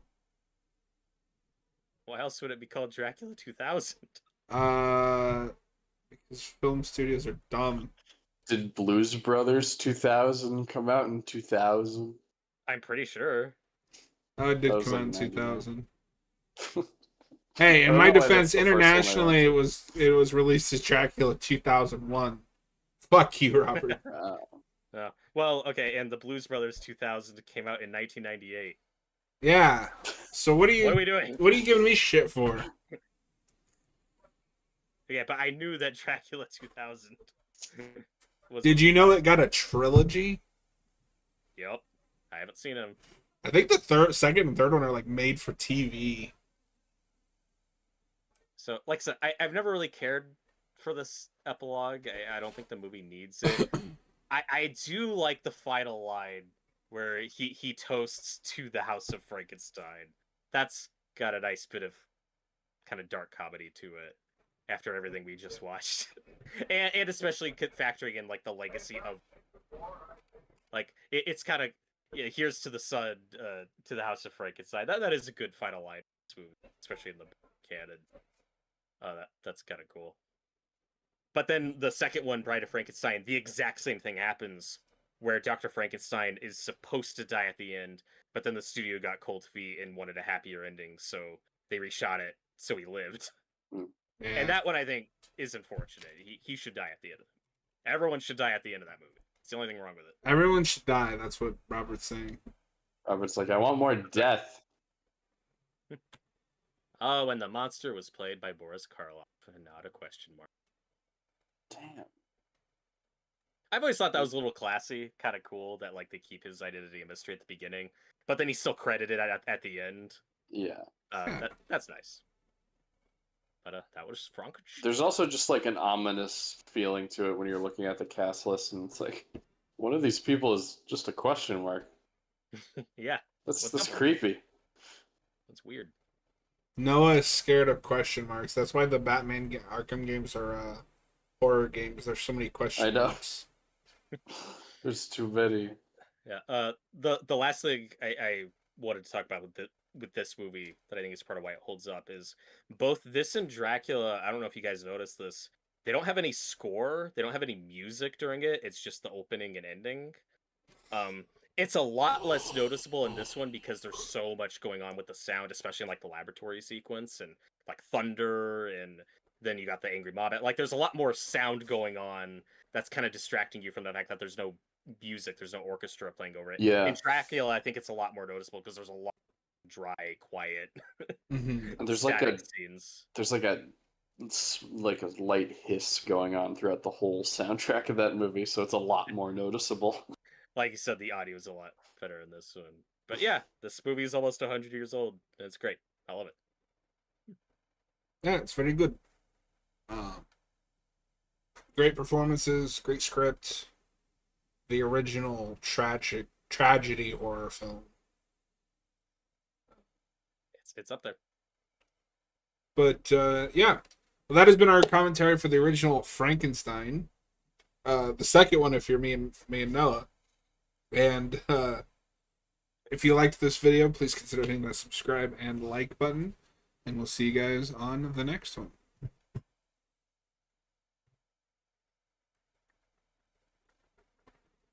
If you're watching live, don't worry, we're not going anywhere. Well, we're going to take like a 5-minute break.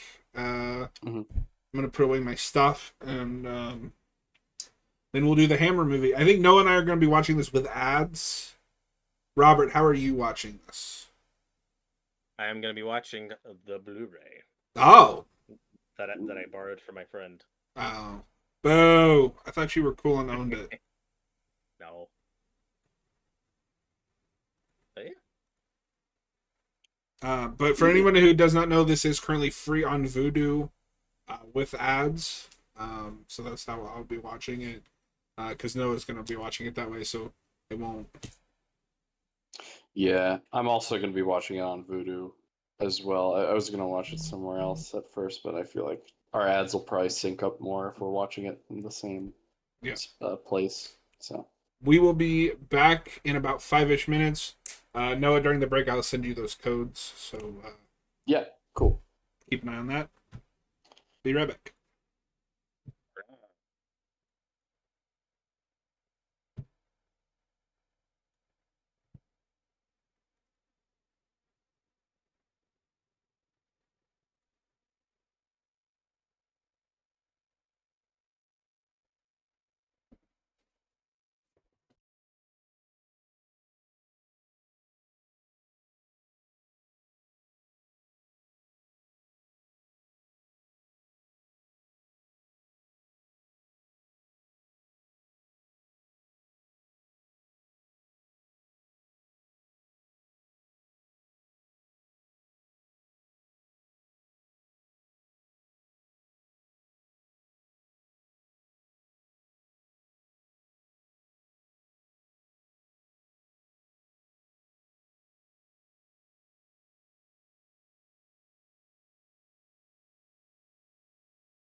What's up?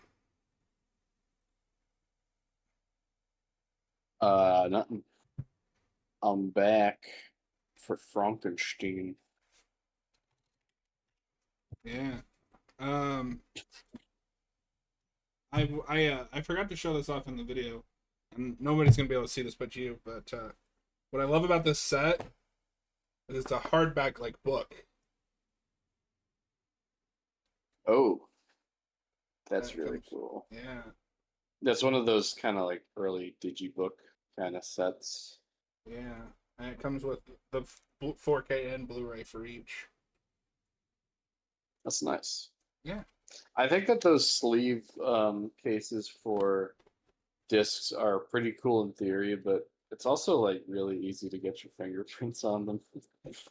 The only thing that sucks is the spine for mine is damaged. That does Yeah, suck. Robert, I was just showing. So this is like a book, and it comes with like the poster, and you get the 4K and Blu-ray of each. Yeah, my Hitchcock Blu-ray set is similar. Yeah, some of them are fine, but no, I think the worst one of those I have by far is the old Indiana Jones trilogy Blu-ray set. Those Yep. sleeves, it's like you need to pull those discs out with You gotta yank 'em pliers. out. It's Yeah. obnoxious. That and the Alien anthology are like that. Oh, see, I have a friend who has that, but he must have gotten like a later reissue, or it might have been a British like overseas release actually, but he had like just a normal case with discs. Oh, okay. It's not the sleeve, so overseas they actually might have gotten the better one. Okay, Yeah, the one so my friend has is the sleeves. I might have to watch this 2016 Frankenstein.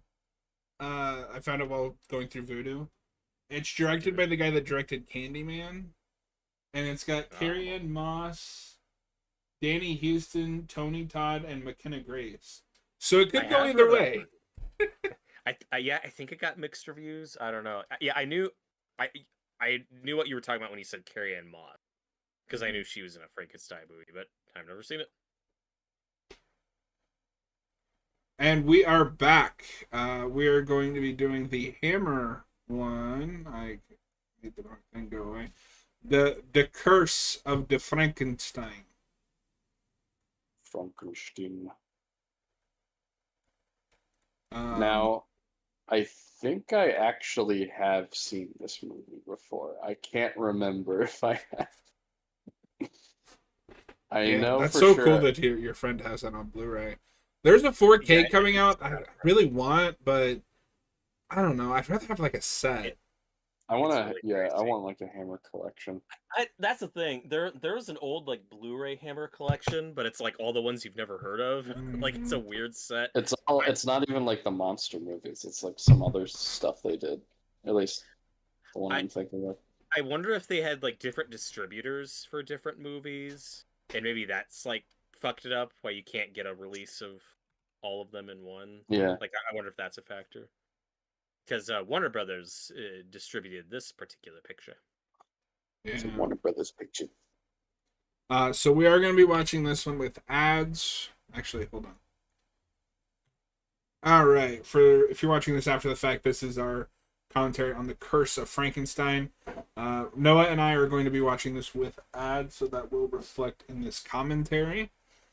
So push play or pause when we say. But for now, get to timestamp 0. I have an ad starting. Yeah, I already got through my first ad. But Should have done that while we were on break. Yeah, you should have. We're very professional here.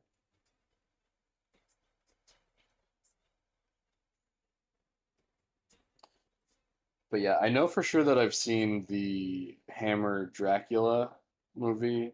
I think I've seen this, but can't remember a lot about it for whatever reason. I have definitely seen this once. And I remember at the time I was like, oh, I think I like this more than the Universal. But we'll see if that's still true. I know. Noah, were you with us when we covered Horror of Dracula on the channel with the original? I was not. Okay. Yeah. Yeah, with Dracula for me it's tough because I like the Universal one and I like the Hammer one like for different reasons, so they're kind of on par. But I also don't love either of the movies, so they're kind of on par for me. This one I definitely don't like as much as the Universal one, but I do like this more than the Hammer Dracula. I do think this is really Yes. Okay. This is better than Hammer Dracula. I like Hammer Dracula. Strange choices in both of these. yes. Which would be the trend for the Hammer productions. I need to see more of their work. Their Mummy movie's not bad. It's better than the Universal one. I didn't have that, but I thought it was alright. I just didn't like the Universal one. Alright. Is everybody at timestamp 0? I'm ready. In 3, 2, 1, go.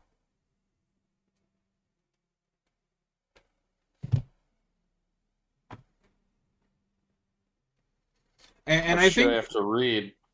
So. I think with these, part of it is I was just so taken in with like the sets and the atmosphere of these movies. I love the Universal atmosphere. I love this atmosphere a little bit more. It's a different thing, but tell us know how long is this? It's somewhere between 2 minutes and an hour. That's not correct. It's over an hour, John. An hour, Oh. an hour and 23 minutes.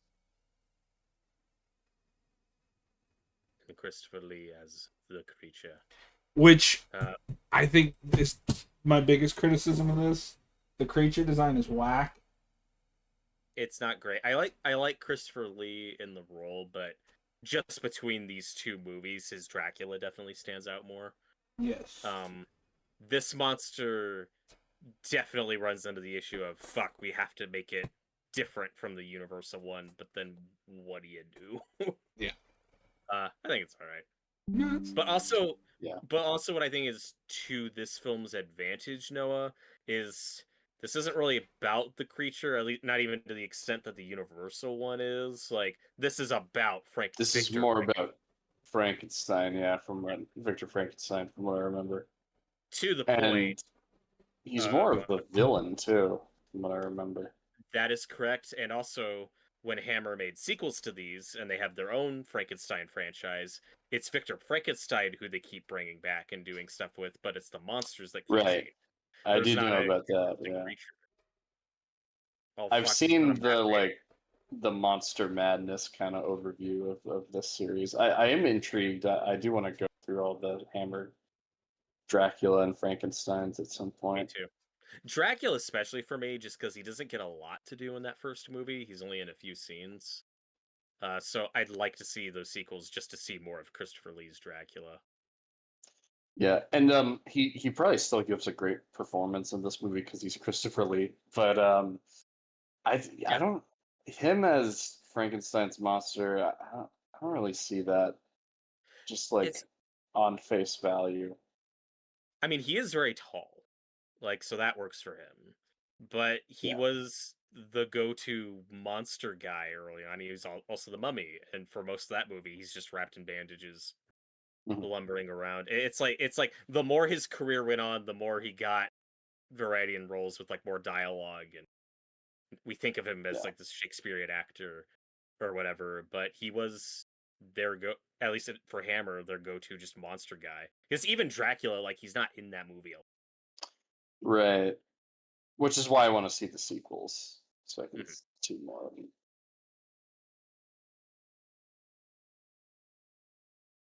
Because that's the thing that I have with this is like, oh, Peter Cushing as Victor Frankenstein, that's perfect casting. Mhm. But not so much for Frankenstein's monster. But Christopher Lee as Dracula, of course. Like I can completely see that. You feel like he's not being wasted. Yeah. And yeah. yeah, I do prefer Cushing's Van Helsing only because he's my favorite Van Helsing. He's perfect in that movie.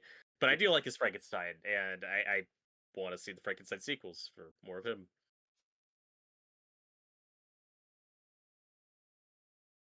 We love Grand Moff Tarkin. and Eyeball Guy from Top Secret. Those are Oh the two yeah, roles he's known for. who could forget his most iconic role, Eyeball Guy?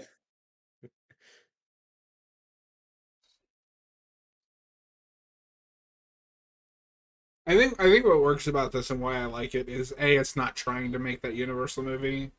Like this is doing its own thing. And it's more of a character study of Frankenstein, even though it's ultimately the character study of I think a villain. This is a good example of like a villain protagonist movie. Mm-hmm. And I always love those. Same.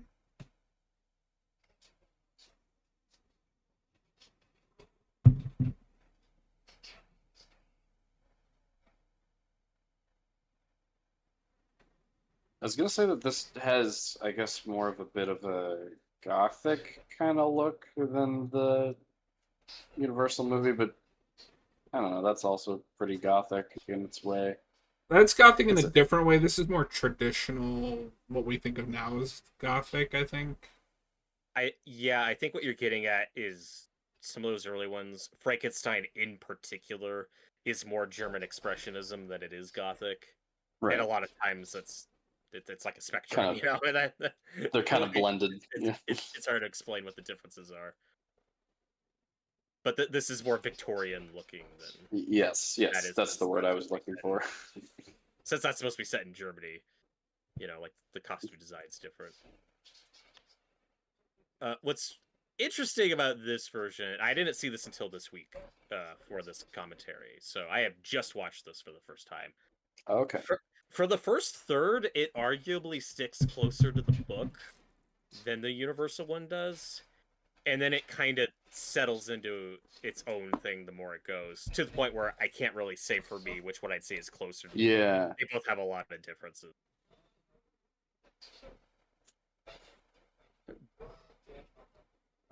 But a couple things at the start here, I really like this framework of Dr. Frankenstein being in prison, heading to the gallows to be executed, and he's talking to this priest to relay the story of how he got here. Yeah. That's a really cool take on the framework of the book.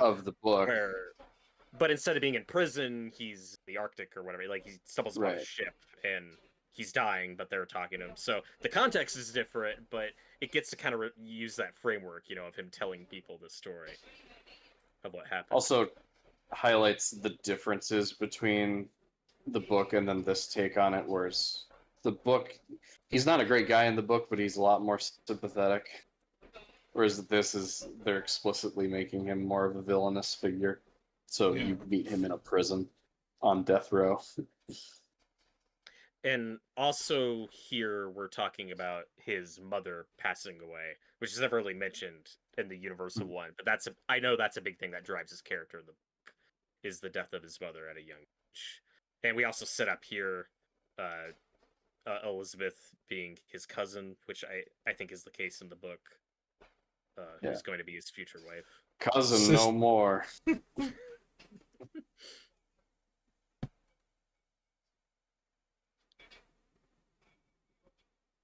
We're also getting more into his backstory than we did in the Universal movie. Mm-hmm. Yes. So that's very much like the book. Yeah, like John said, this is more of a Victor Frankenstein character study than that one was. And like I said, I think it's to the movie's advantage that this adaptation cares more about Dr. Frankenstein than the creature. Like, it's just not about the creature like some of the other adaptations are.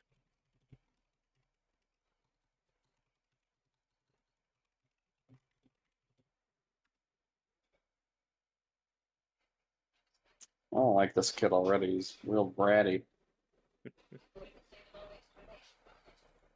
That Freddie Highmore looking son of a bitch. I know. It's the good doctor over here. He's gonna start yelling about how he's a surgeon. He is, though. I know, it's perfect. That is correct. He starts going, I am a surgeon, and this guy's like, yes. Yeah. But then another notable change, we have Paul. Oh, I just here. got an ad. Oh, okay. Okay. Oh, yeah, I just got one too. Good. I was about to say, I didn't get one. At least two are synced up so far. But so Paul here is kind of a composite character to my knowledge, because like I said, I think he does have a friend called Henry in the book, but there's also like Yeah. Dr. Waldman, who's like the mentor of him. Yeah. So this guy's kind of a fusion of those two, but also will serve as like his partner in this, the way Fritz is in the Universal movie. Even though in the book, I don't think he has a partner, like when he's conducting his experiments. I think he's alone when he's doing that stuff, like, to my knowledge. I think you're right. It's, like I said, it's been a long time.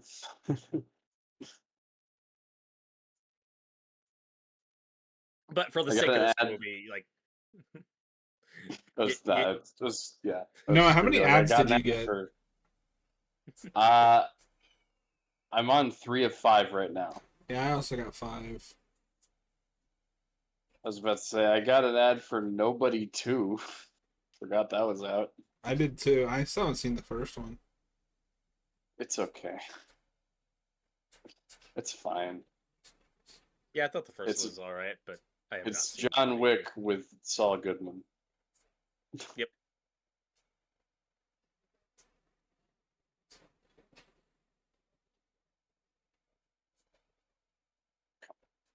And that movie almost killed him accidentally.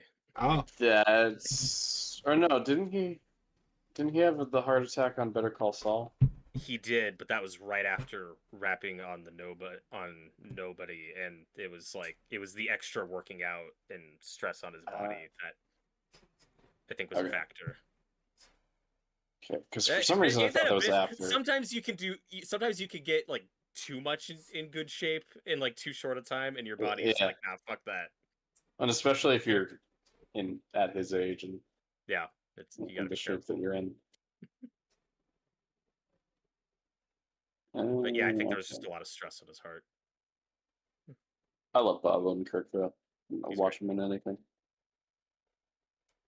Okay. okay. I'm at 857. Yeah, Okay, I need to rewind a little bit. I'll be right- I'm gonna go back a bit. You said 8:57. Yeah.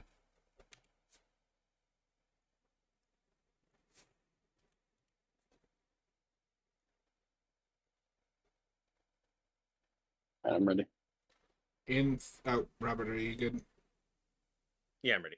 In 3, 2, 1, play.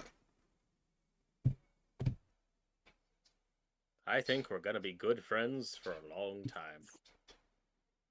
I think this is the beginning of a beautiful friendship. We also didn't mention it. I loved the opening text where it's like, over 100 years ago, the praised scientist, and this is his story. It's like, this isn't based on a true story, but they frame it like it is. It pulls the Texas Chainsaw Massacre. Pulls a Fargo. Well, that is a true story as far as I'm concerned. Oh, well.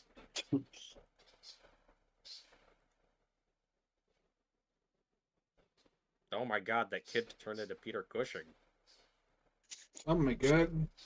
That's some sped up puberty right there. Just looks like Peter Cushing. How long is this montage? I don't know, a couple years. Yeah, right here he's 15.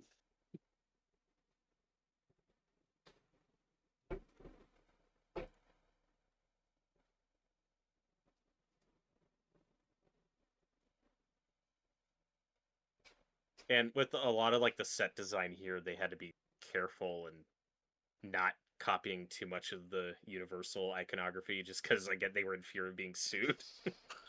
They're definitely looking at it though, and I think right in it's that line, impossible. yeah. We're at the point where the Universal movie is so influential, it's impossible to avoid it. Yeah, to the point where he's gonna say it's a Mhm. in a later scene. Oh, he does say that in this movie as well. Mhm. Okay. It's quick though; they don't dwell on it. So that spinning thing, like that fan-looking thing, was actually conducting electricity, and if they weren't careful, could have Oh. actually killed them. okay. I love old like I love like labs like this with a bunch of like just stuff. Yeah. What does all Well, this shit do? I don't know. Yeah, because Robert, that's not where I thought you were going with it. I thought you were going to say more what John just said. Like, oh yeah, you got this big fan here. It doesn't really do anything I don't know. there. But if you look at it, like, it's actually made of like copper and shit. I don't know. Oh fuck.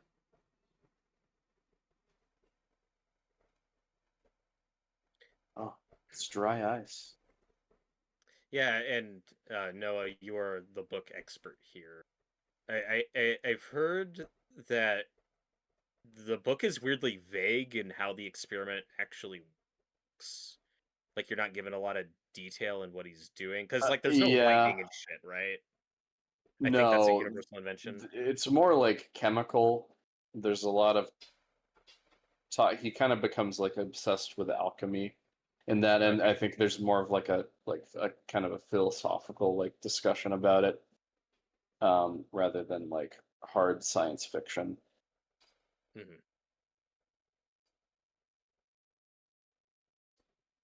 But no, there's no like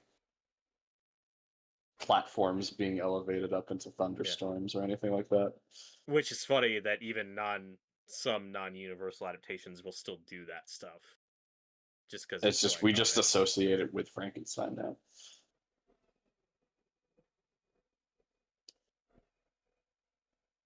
Oh my god, is he gonna say it?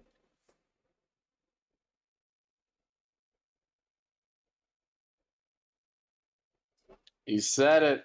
Oh. Like he said the Clap. thing. Everybody clap. Do the Leo DiCaprio Once Upon a Time in Hollywood point.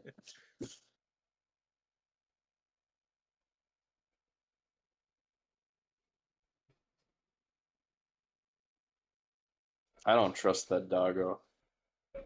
Oh. Why not?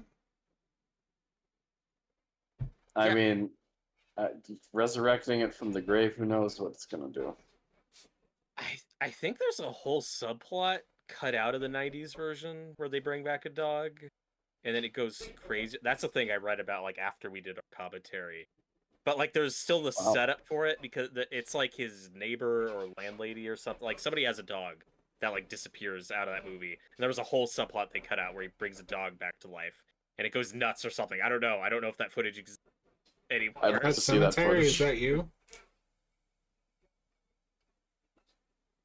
What? Pet Cemetery, is that you?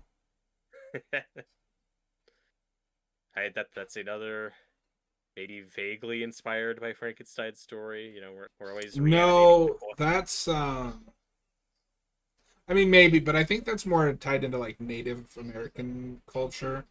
Because I think that has to do with God, it's been so long since I read the book, but I want to say there's something to do with Wendigos in that.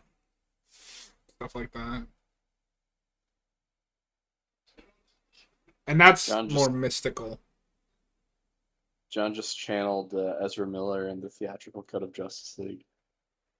Pet Cemetery. Uh, Remember that? Remember that? and beyond that, And beyond that, Noah has finally seen Small Soldiers. How does it rank with Joe Dante's filmography for you now? just from what I've seen, it's probably on the lower end, but it's very good. It's still really solid. Noah. Well, bear in mind, I've seen know. Gremlins 1 and 2 back in action, and then I think just Piranha is the only other one I've seen. You're forgetting one. I don't know. We watched remember. it. We did. Yeah. Can you give me a hint? It's a horror film. Oh, The Howling. I always forget that's a Joe Dante movie. Just because, like, that one's really serious for him. They get to the end, you see what that werewolf looks like. But I don't think that's intentionally funny. I feel like Gremlins is probably where he really finds his voice and like what you think of Joe Yeah. Dante and what he's known. That's for. like the perfect kind of like balance of tone. I will admit it's 90% nostalgia. I like Small Soldiers more than Back in Action at the very least. I don't think that's a hot take.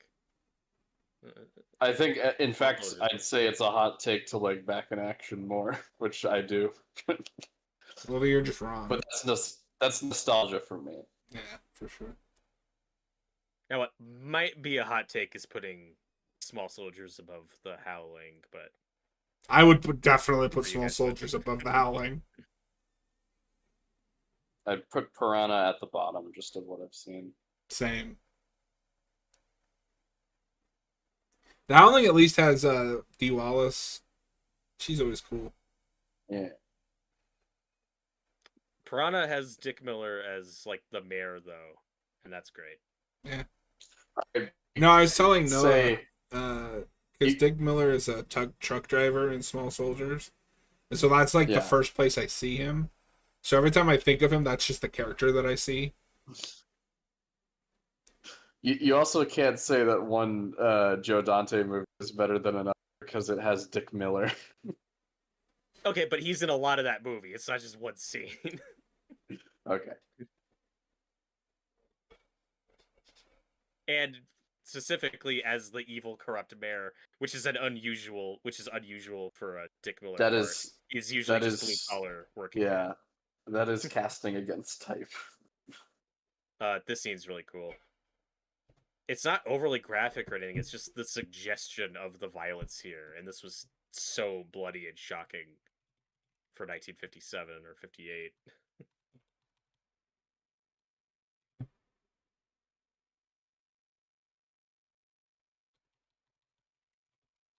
Yeah, earlier Tyler said that when we were talking about resurrecting the dog, he was like, would they do that with a monkey and Victor Frankenstein, which I remember that think in is the trailer. Daniel Radcliffe movie. Mhm. Okay. Which I have been curious about because that's McAvoy and Radcliffe. And it's written by Max Landis, your favorite. Oh.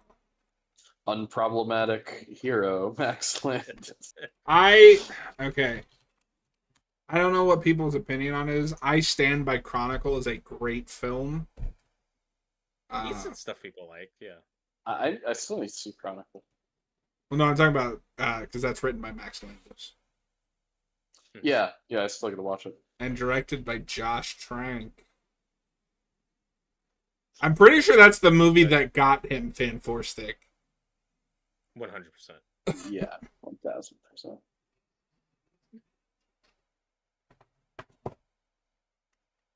Like the fact that we see like any fake blood here, and again just the suggestion of the decapitation, and then he just puts it in acid to melt it. Like just the That's pretty suggestion grim. of what's going on here is very gruesome. Yeah, this is one of the earliest color horror pictures. I wonder if this was one of the movies people made the hubbub of, like, people were throwing up in the theater. Pre-Exorcist. Can we stop with that as a marketing tool? You're gonna hear that about Terrifier 4, because they've said that about every Terrifier movie. So, to be Okay, but fair, that's the one though, where I believe it. that is the one where I believe it.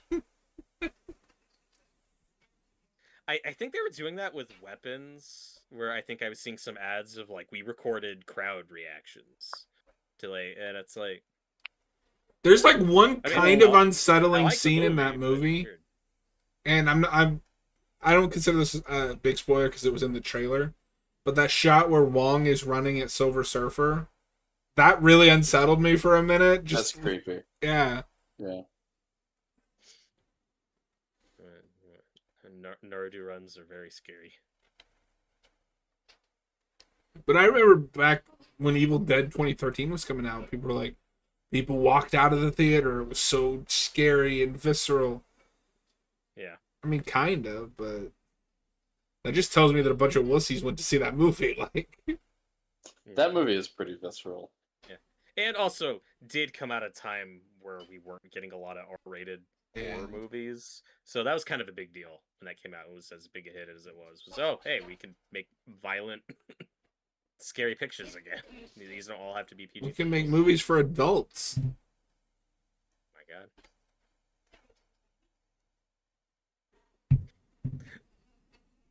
I just feel like So, if that's your only thing that you can sell a movie on, your movie doesn't really have anything outside of, well, it's kind of intense.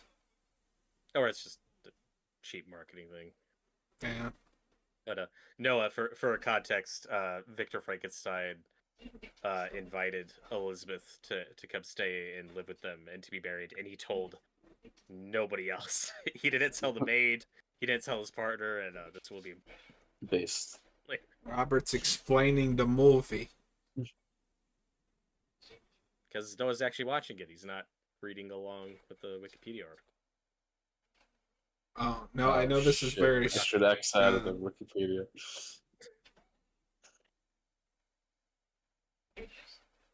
Elizabeth.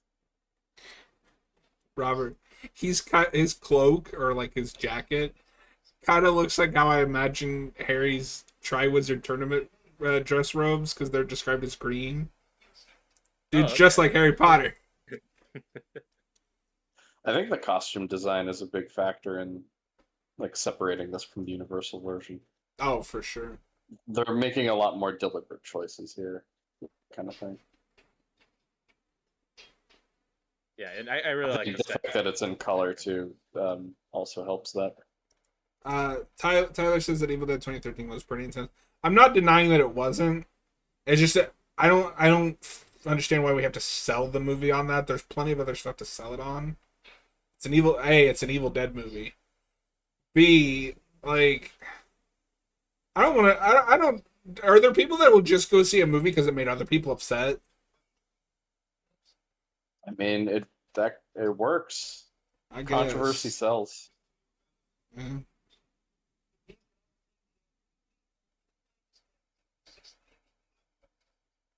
He's so obsessed with these hands. What a weirdo. Oh. Also, I always forget that because it's the reverse of the Universal ones. So this was like the first, like this is 1957, and then the Dracula one is 1958. I forgot this came out before. Yeah. Mm-hmm. Yeah, like what you think, like the color Hammer movies, like what you think of, like this is the first of. So Okay. to where Noah earlier was like, oh yeah, Christopher Lee is the monster. That's kind of weird casting. Like again, he wasn't really a name yet. Like these were the kind of parts he was getting at this time. Dracula was kind of an upgrade, you know, since he got actually have dialogue. But he was just their monster guy for a while. And even then, it wasn't a big upgrade. It was more of like a gradual kind of. Yeah. And he certainly was typecast a lot as the bad guy, like in James Bond. But but that's still a big part with a lot of dialogue. He deserves a better movie. Oh, but he's so good in that movie. He is. But he got to be the hero of Halloween 2, so all is right with the world. That's the Howling 2, not Halloween 2. Yeah, your sister is a werewolf. The AKA Halloween. Turbo. The Oh, Halloween. I just got another Just ad. getting that, yeah. Me too. Ugh. All right, it's good that we're both watching on Vudu because we're getting ads in the same spot.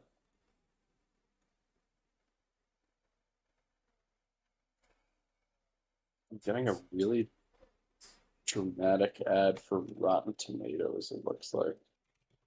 Oh. I just got one for Peacock. It's kind of embarrassing. Oh wait, oh no, this is for that Office spinoff. I'd literally never heard of this until it came up in a live stream the other day. Yeah, I didn't know about this until recently. Well, is this a spinoff? Like, is this considered a spinoff? Wouldn't this be? Because the Office has been over for years. Well, because Oscar from The Office is the main character in that show. Weird. Yeah, I wouldn't call it an Oscar spinoff. That's why it's not called Oscar. But he is a supporting. It's very strange because he goes from being a supporting character to another supporting character.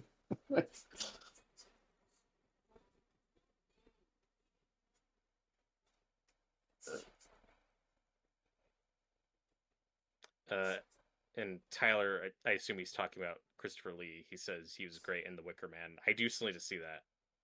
That's been on my list for years. It's a good movie.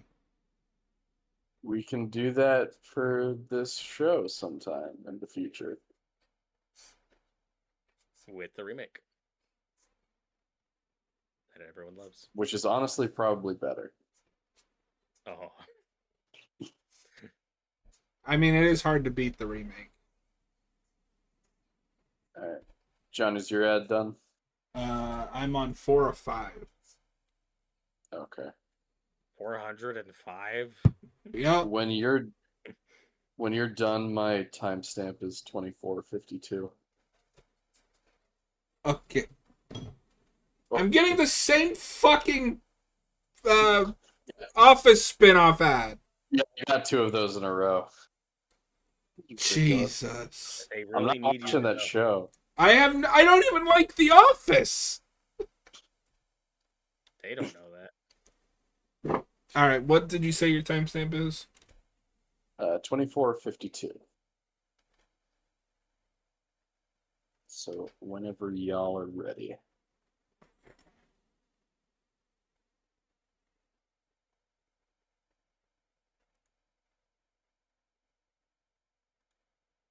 But even Tubi has that, where whenever I watch something on Tubi, it'll be like the same 3 ads that they just play over and over Yeah. again. All right, is everybody at timestamp 24:52? I'm ready. In 3, 2, 1, play.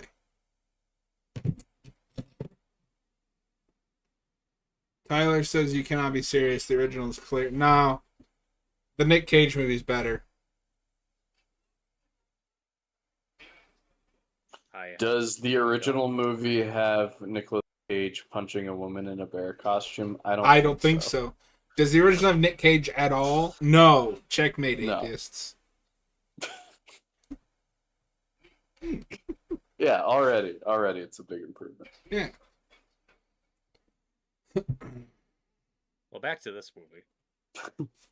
Underwater. Okay, so when they made Dracula, they wanted to distinguish it from the original. That's why it's called Horror of Dracula, partially so people wouldn't be confused, which is really funny given the countless Dracula adaptations we've had since. Just count, given the Dracula. film industry now.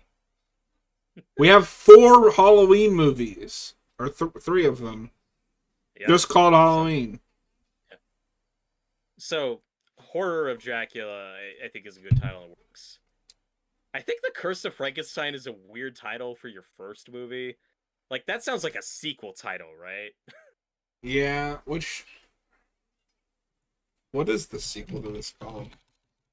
I don't know. But every time I have to, like, research this movie, I get, like, confused, or I have to look at a list where I'm like, wait, which one's the first one? Yeah, I always just think of this as Hammer Frankenstein. Yeah. I always forget what the full title is. Yeah, I couldn't even tell you now what any of the sequels are called. So the second one is The Revenge of Frankenstein. Then The Evil of Frankenstein. Okay, hold on. So we're on 4. This might have the best title of all time. Anyone want to guess what they called their 4th movie? So they already did the Evil of Frankenstein. The Resurrection of Frankenstein. Frankenstein Reloaded. No. The Assassination of Dr. Frankenstein by the coward Robert Ford. Yes. Yeah, No. I'm gonna cry. Frankenstein created woman. Oh, okay, yeah, I've heard Oh that. yeah, I've read that. Great. Yeah. And then Frankenstein must be destroyed. Yep. Then The Horror of Frankenstein. That should have been Okay. this. And See, then, they already did the Horror of Dracula. Now they can finally do the Horror of Frankenstein. So here's where it gets wild.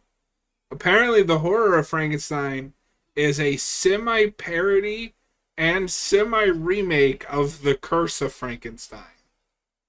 Oh my god. Well, Well, we have to cover it. okay. I also think this one could have been called The Evil of Frankenstein. That makes Yeah. sense for this movie. And The Curse then, just feels like a sequel title. real quick, they end it with Frankenstein and the Monster from Hell. That's a good title. I like it. So, we've seen this character do questionable things up to this point. And now we find out that not only has he invited to come here and to marry her, he's also cheating on her with his maid. What a Who he's like dancing. She's like, "You're gonna marry me, right?" And he's like, "Yeah, sure." It's like, girl, he ain't gonna marry you. The last Dracula movie also has one of the greatest titles of all time, The Legend of the Seven Golden Vampires. That is a good title. Yeah, I love the B movie titles for all of these. Yeah. Oh, apparently they did a whole series of Jekyll and Hyde movies, That's true. I haven't seen any of those. including. Okay, now I'm curious. They just did a Dr. Jekyll movie a couple of years ago. Oh, okay, that's true. Hammer's made a bit of a comeback. They released that. Oh God. Let Me In. No. Oh yeah, no, I think you're right. The remake of Let the Yeah, Right One whatever the American Yeah. version is, I can't Let Me remember. In. Yeah, I Let Me think that In. was a Hammer picture, which is cool. Okay, I didn't know that. Because Noah, for context, that is an original remake. In terms of, there's a Swedish movie called Let the Right One In, and then when Yeah, we I remade know it, we called Let Me In, Let Me In. and I can never remember That's- which is which. That's a Matt Reeves movie, right? It is. Yep. It's a solid movie. Good little vampire flick. It's a feel good movie at the end of the day.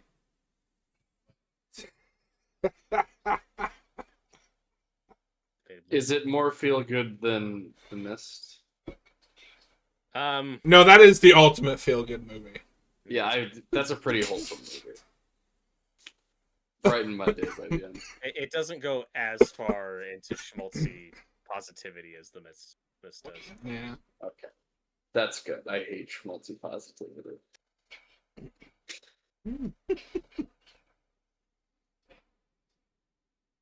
Yeah, this guy's gross.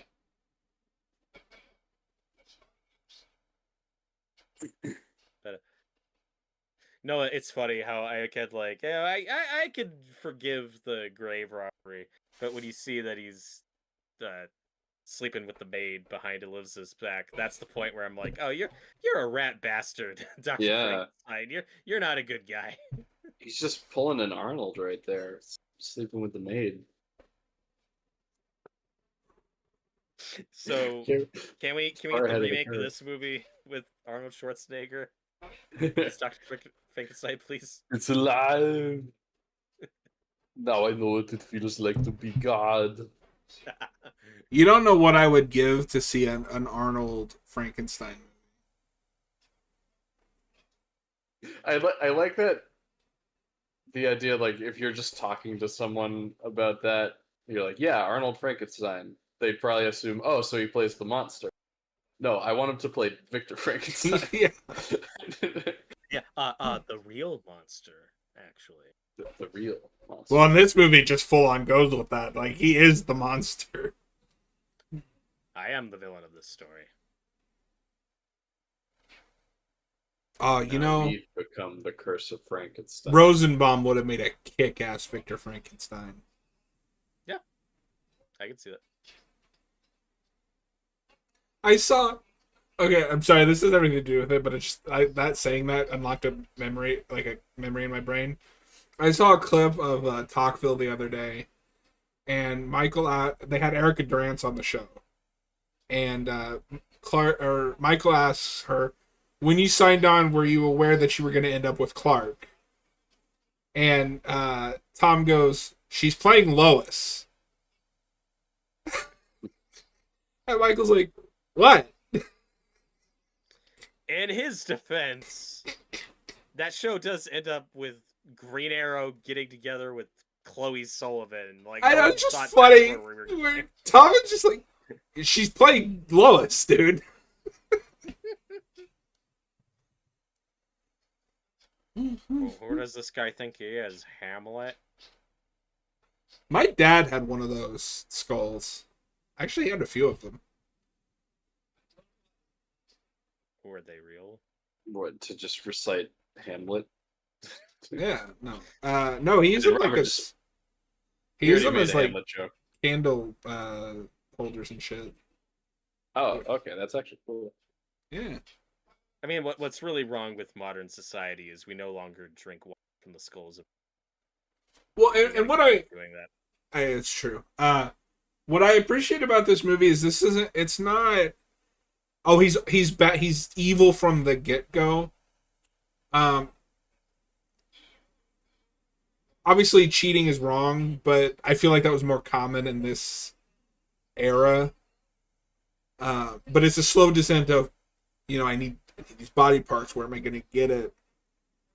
Oh yeah. And it- Well, Snowballs from there. it does. My read on it is that there's kind of this darkness within them that's just gonna come out. But with the cheating thing, that's just another example of, oh yeah, things just don't change. We've always been the same. Where there was, especially in this era, like this pretense of like high society class. People get married young and have the wholesome family. Everybody's fucking cheating. Rarely did you see the successful, actual wholesome. At least, in these circles.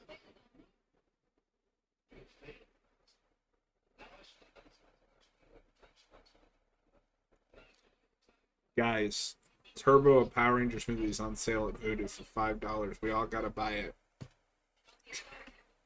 I'm not spending a dime on that movie. Oh.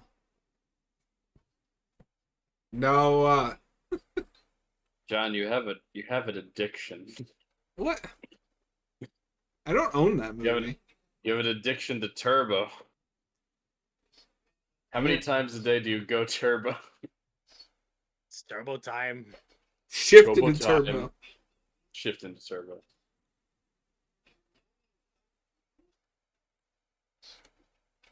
No, I just thought it was funny that that movie of all things is on sale. It's free on YouTube. Where it belongs. Yeah, but if they ever take it off YouTube, you got a copy. I mean, I would like to have that for my collection, but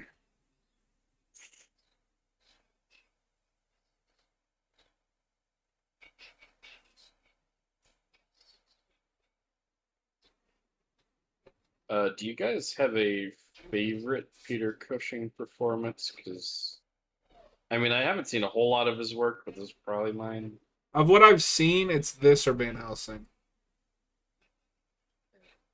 It's hard for me not to say Tarkin. Because he's so good as Tarkin. He's great as Tarkin. My problem with Tarkin is he's kind of unceremoniously killed. I think that Really character good. would have been better if he'd been across the trilogy. Yeah, Yeah. I might go with just because he is my favorite Van Helsing.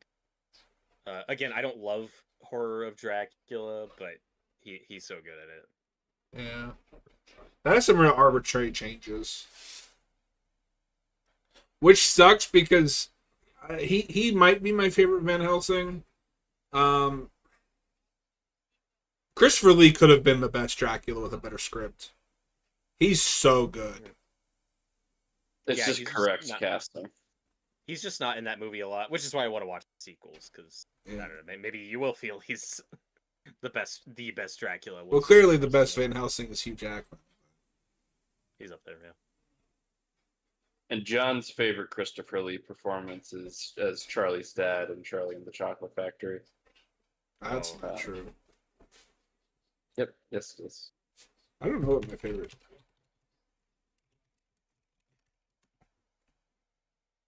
My favorite Christopher Lee performance is his heavy metal albums. Or I forgot about those. They're peak. I gotta listen to those. That's a cool choice for the painting they're looking at. Yeah. That's an iconic painting. Oh my god. Oh Look my out. god. Oh shit. What is that Oh, railing made fuck. out That was of? a hard landing. My guy, is there not another way to kill this man without Is there a potentially logical damaging the explanation for brain? that? Well, he wants his brain though for his No, but I experiment. mean to like cover that up. How? Well, okay, but it's like what? It was an accident. He just tripped. And the rail. He thing tripped broke. and he Oh, broke yeah. the fucking banister. Look, no one said he was perfect. But it's really funny that in the last scene, John's like, "Oh well, what I like about this Dr. Frankenstein is he's not evil from the start. It's the slow descent." Shoves I'm him. like, he's gonna murder this old guy in 5 minutes. I don't know. Okay, but we're also like halfway through the movie. Yeah, but like that wasn't like a spur of the moment. Like in the previous scene when he was talking to Paul, Paul's like, "Well, where are you gonna find this smart, perfect brain?" And he's like, "Oh, I'll get it." Like he's Okay, but again, we're he- halfway through the movie. It's not like they started the No. movie with that. yeah. And he's kind of a snotty kid. No, I'm not completely disagreeing with you. I'm just saying, yeah, there's always been like a darkness to this guy. Fight. Break it out. Ah, you think darkness is your ally? I killed it. And Noah, whose side of the fence are you landing on this? I feel like this guy's just kind of always been a dick. I see what John's saying. I'd have to watch this again, less distracted though. I'm agreeing that there is a progression. It is his descent into madness, but There's definitely a progression. I think it's debatable to say he was ever a good guy. I don't think there's much evidence of that. But that's not what I said. I said that Well, he's you not still- outright evil at the beginning. Like, I don't buy that the Frankenstein at the beginning of this movie would have murdered so easily. He has to get there.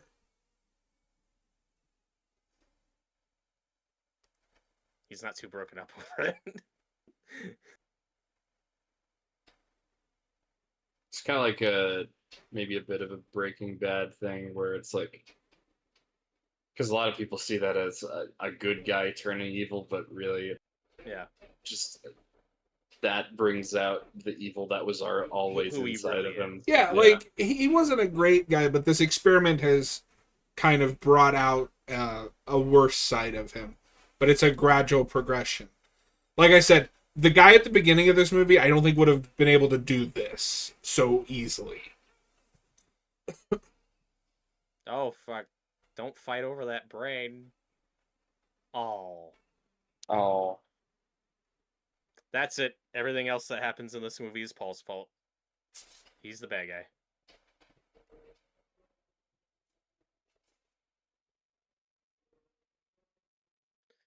It's funny because Paul is kind of meant to be like Oh, like I the just got an angel on ad. his- Okay.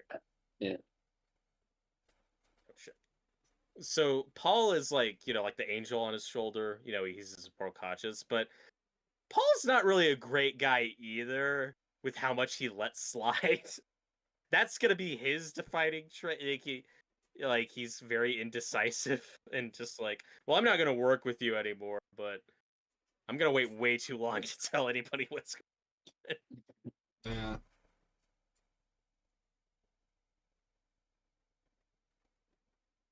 No, so you're he's right. in a way as complicit in that. Yeah. Oh, he's very. Oh yeah, I was just unplugging something.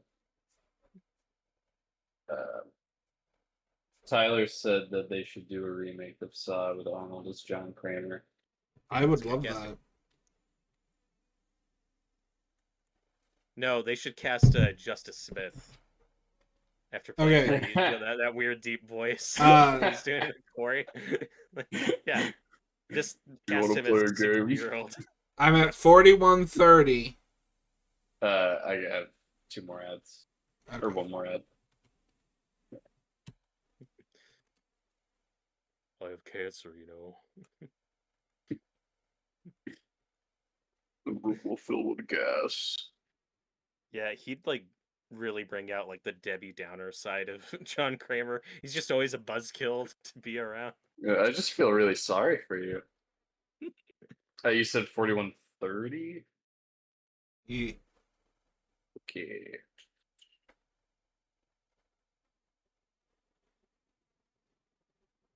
One sec. All right, I'm ready.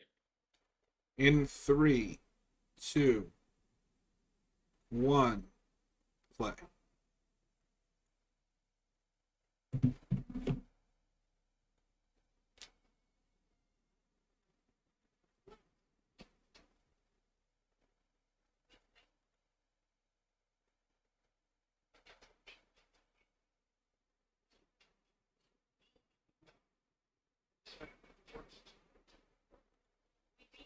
Yeah, so Paul's like, yo, Elizabeth, let's get out of here. But I'm also not gonna tell you what's really going on. just take my word for it. Let's just go. Something really bad's happening. I'm not going to explain what it is.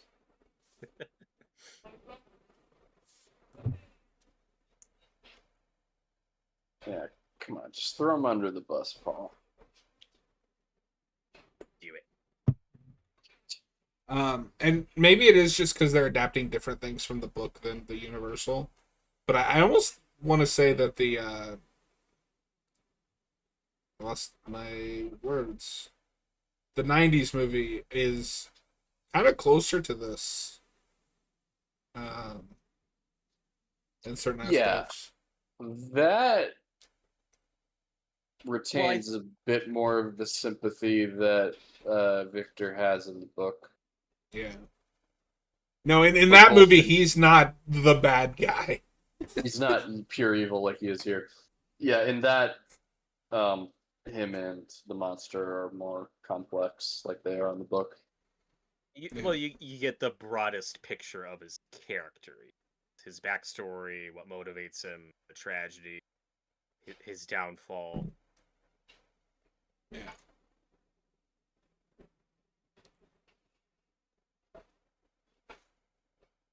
And I think this is a really cool angle to explore it from, though. Even if it's not technically accurate. Well, and in contrast to the Universal one, we're spending so much more time on to the creature being born. Part of what I love about the Universal one is that movie just moves at a clip. I always forget how fast it goes by. Like because of the monster, like the whole experiment sequence, like that happens very early. We're halfway through the movie and it hasn't happened yet. Because he's not the real monster. Yep.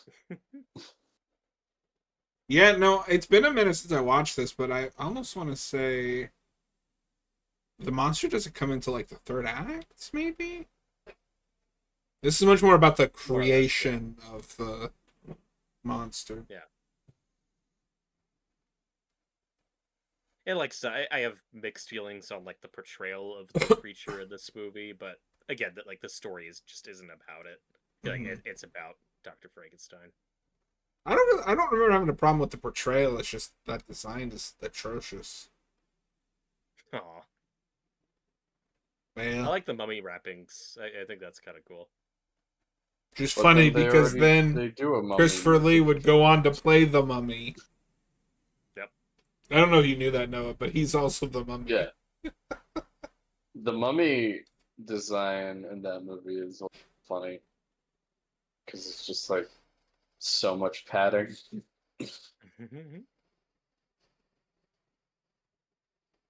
I just love that they got like a white English dude to play the Egyptian monster. He is the whitest guy they could find for that role. Well, he did also play a werewolf hunter named Stefan. But that's fine. Yeah. That just makes sense. Because John, at least Arnold Vosloo, I don't know if he's like biracial, but he's not like as Pale pasty bread? white as yeah. So it's You know what I mean, right? it says here he's a South African and American actor. So I mean, he's got ties to same continent at least. Yeah, it's something. Well, and even Boris Karloff was like half Indian, I think. Mhm. You know, kind of one of the rare, like, big name actors of that era. You know, who's a person of color. Yeah. And again, unfortunately, was typecast as villain roles. Like, that's all he got 99% of the time, which is unfortunate. At least it's But he's better okay. than that one guy that got, instead of getting typecast as a character type, gets stereotyped as just Hector.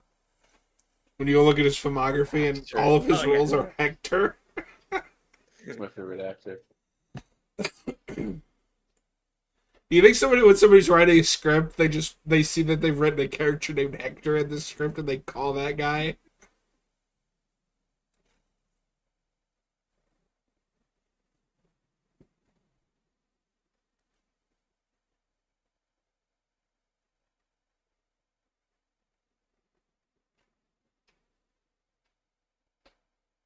And we haven't brought it up, but because of the new Frankenstein movie, it also got me thinking.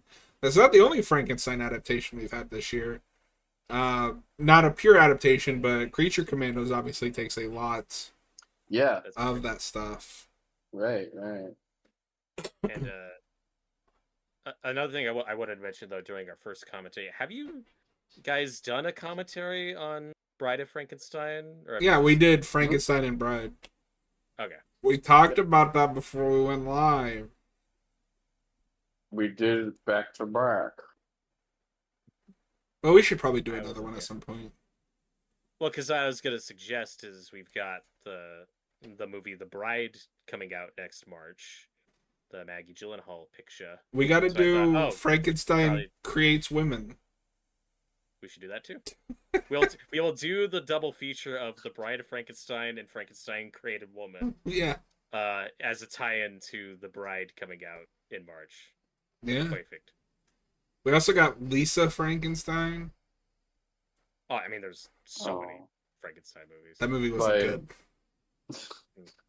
By everyone's favorite writer. We'll do Beyond we'll do a double feature of that and Jennifer's Body, and I want to be done with this channel. Don't make me do that. That's like actually torture for me. Oh fuck, he's breathing. I hate that writer. Oh.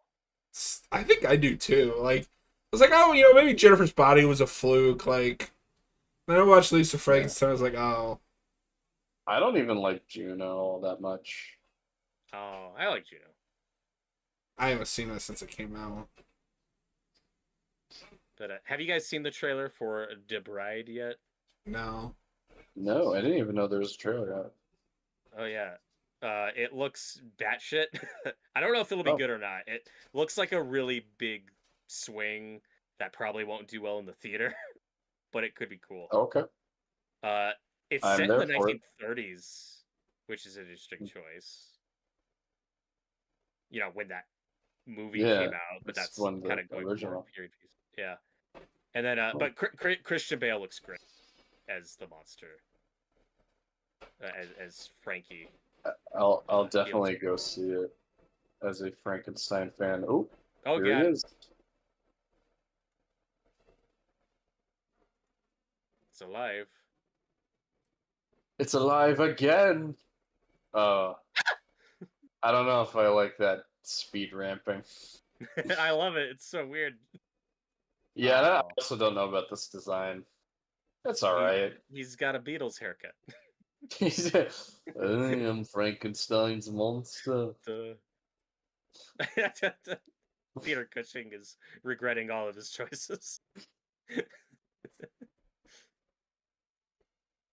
He's giving a big performance here.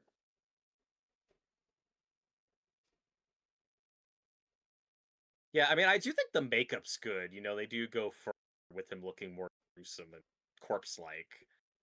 I think that's fun. But Yeah, it's but just- I don't know about the Beatles haircut. the hair is weird. The colors are. I like that the eyes are colors. I like that choice. Yeah, that's cool.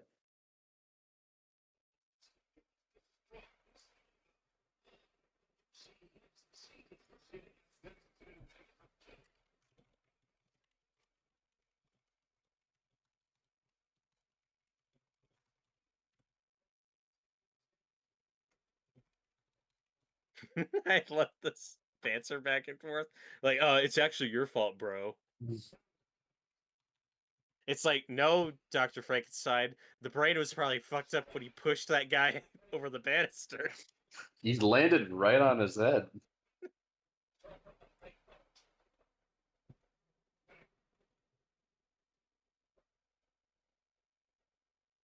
All right, Paul, is this when you're gonna stand up and tell everyone what he's doing?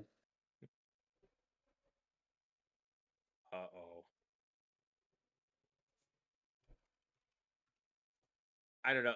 One thing that I think is consistent with all Frankenstein adaptations after the Universal one, it's hard to come up with a color for the face that works.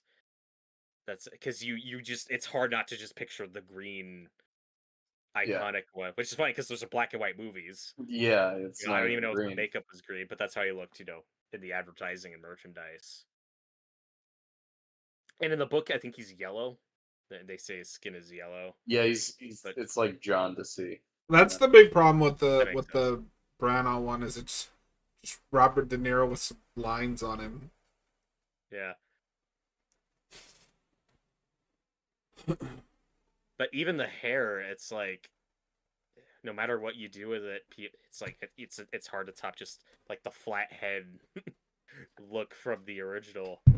That's I think a big thing that separates Frankenstein from Dracula. I feel like with Dracula you get more iconic designs and portrayals, starting with Lugosi and Nosferatu and other versions. Frankenstein, it's like, as far as just the design goes, it's like there's the Universal one and all the rest. Yeah. Yeah. Like none of them get to really stand out or be iconic. Why does this guy look like he's been sitting in his basement for like 6 decades? Because he's blind. Why That is that makes the you- answer to that what? question? Blindness makes you pale? What? Yeah. What's wrong with you? That's insensitive. Robert, He probably drank half a bottle of ketchup earlier. the, And the no one told him. opinions of Robert Wild reflect the opinions of... Robert, I don't like this rock. I'm not the one making fun of blind people. You just said that blind people sit in their rooms for 6 decades, or whatever John just said. Robert, It I ain't, don't it like ain't this easy being rock. blind. It's pissing me off. So this is kind of weird. It's kind of both an homage to the first movie, with people, picking flowers, but you also get the blind man here from the book. But it's not going to go in the same direction. So no, I don't think we've heard your opinion on it. What do you think of this design? I mixed on it. I don't know about the hair. I like the coat. I think the coat's cool. I think they're attempting to do a more book accurate look, but like we just said, like they don't really have the skin color right. Yeah.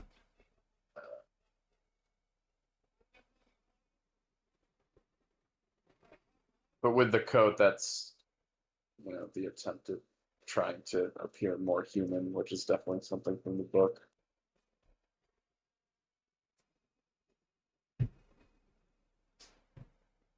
Again, I think the makeup's decent. I don't know why, but the face that he made when he snapped the stick was really funny. This monster's also more of a dick, it seems. Yep. Well, what timestamp are you guys at? I'm at 55:30. Same. Okay. My disc just skipped a bit, so I'm just waiting. Oh, okay. Oh. Just Do you want us to pause? No. When you hit I'm paused. When you hit 56:06, just tell me and I'll hit play. Okay. I'm just paused. I just had to skip past a part that froze. Alright.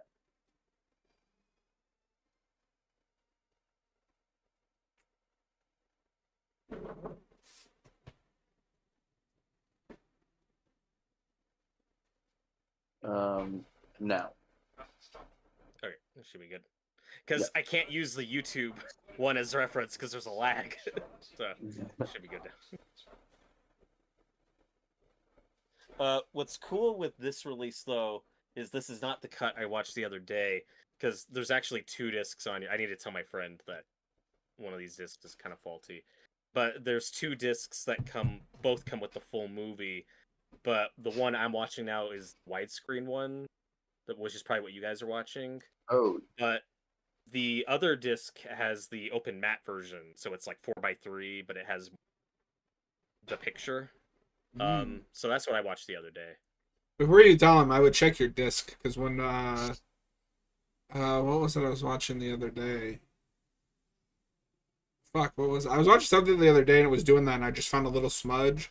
I wiped that off and it was good to go. Oh, Oh my god! Why'd you shoot him in the face? And like that blood, like that is the hammer blood. That is so iconic.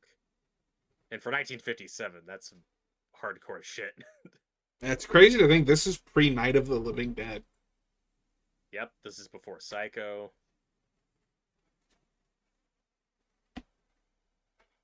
yeah. I was about to say this is gorier than both of those, but not Night of the Living Dead. That's got all the guts. That's true. It's just with that being black and white, the blood doesn't have the same effect. Yeah, it's not like the bright But I see- redness, but still like that's I'd say debatably more graphic. Yeah, no, I think that's fair. Also, it's just crazy how nobody's sympathetic in this movie. Not even I the guess- monster. I guess Elizabeth is just because she's kind of a non-character and clueless this whole time. I mean, I would still argue there's a bit of sympathy to the monsters. The way they're playing Yeah. is just he doesn't know better. I just got Yeah. mad. I did too. It's not like I he's wish like we'd been more than doing that. things out of malice. In fact, I would argue that the De Niro one acts more out of malice than this one. Yeah, but this Yeah, one also just straight up killed a blind man for no reason. Yeah, he's being a dick. Noah, don't say that. Why say that? That's what he did. Yeah, well, it's like it takes the scared animal side of the creature from the Universal one. It just never really shows the sensitive, curious side of him. Noah, I think you're Like you get misunderstanding a tiny this. bit. I think you're misunderstanding that scene. He just wanted his machete back. Yeah, and he didn't get it back. If only there were paintballers in that scene. I like how I went to Jason X and you went to Jason Part 6. They're just like melding them all together. I went to the better movie. I mean, you're not wrong. I am at. John, is your ad done? No, I'm watching an ad for NBC News. Oh, Nice. I'm at 58:23. Whenever you're done. Okay. You said 58:23? Yeah. I'm ready. In 3, 2, 1, go. Do you think that might be the last ad break, or expect more? It's hard to tell on Voodoo because they don't have any markers to like. There will either be uh, more ads or there won't be more ads. Somewhere in the middle there. yes. For sure. Hopefully, it's the last one, just because we got like 30 minutes left. And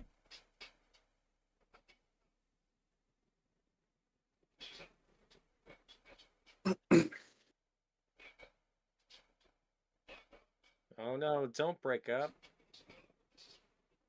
We need you, Paul. Saddest divorce in the movie. well,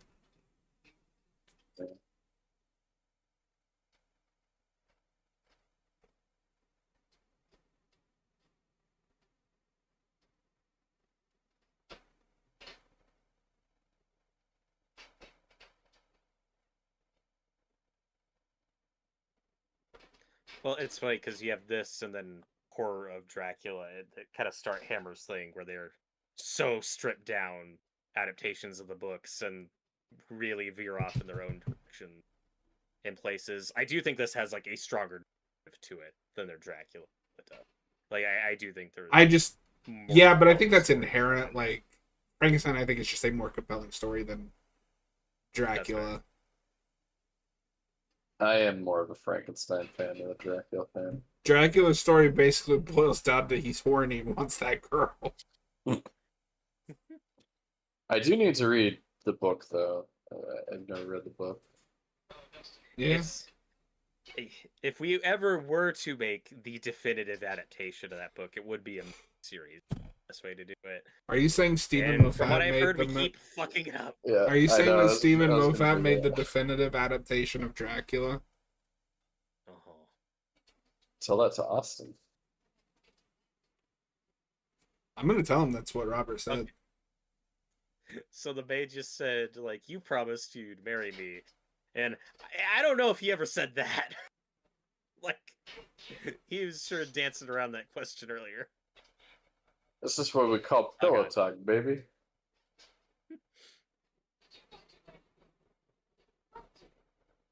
Oh, God. Oh no.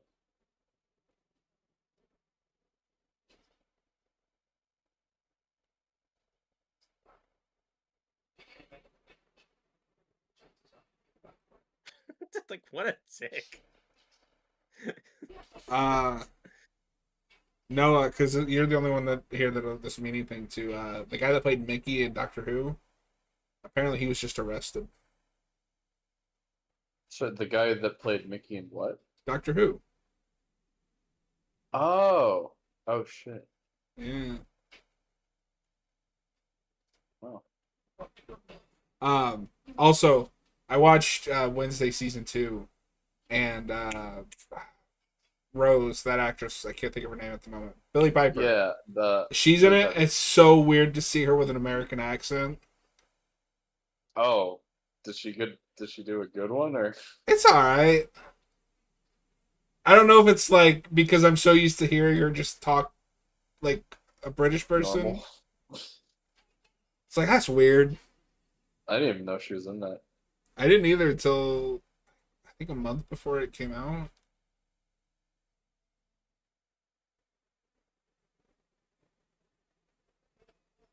First, Paul left him, and now he's leaving his maid. When will the cycle end, Noah? Never. The maid needs to leave someone now. The maid needs not to leave, but to lead. She was elected to lead, not to read. Yeah.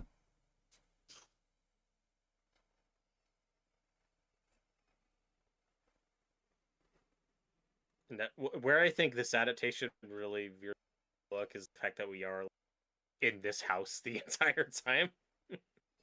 Yeah. That's kind of like their Dracula. I think that was all set in one house.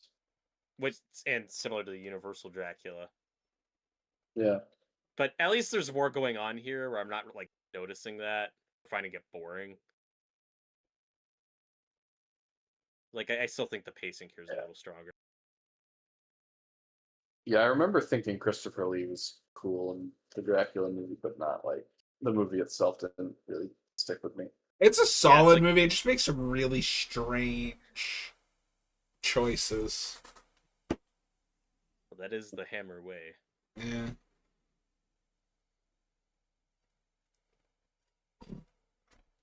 I mean, at least, unlike the Universal one, at least this one gets the names right. And then you get to the Hammer Dracula where we switch Mina and Lucy's names. And it's really distracting and annoying. As will other Dracula adaptations. Like, a What lot is of it with Dracula these- movies fuck up the names. What is it with these movies and switching names? It's so weird. I understand it when you have a composite character, where it's like, oh, we took 2 or 3 characters and just combined them into one and we had to pick a name. Like, okay, that makes sense. But then when you have like Mina and Lucy who are basically the same as they are in the book, Distinctly but then different characters. and then you swap their names for no reason, it's really weird. The or like with Henry and Victor. the Frank Langella Dracula is a big one that does that from the late 70s. It's really good. I gotta watch that So, too. he's a great Dracula.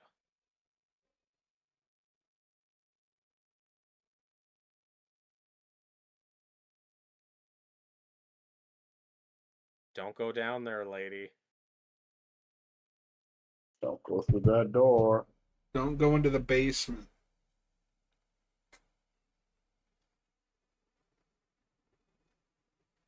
Don't poke at that animal.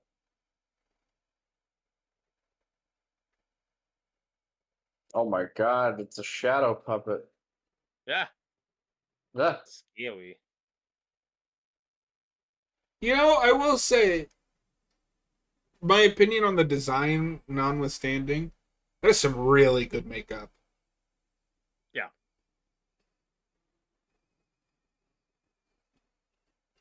yeah, I agree.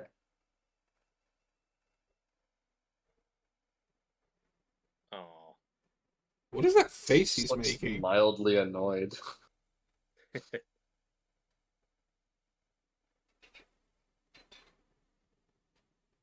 Now I really want to watch the sequels and see if it's just him like getting out of increasingly insane situations that he shouldn't be able to survive.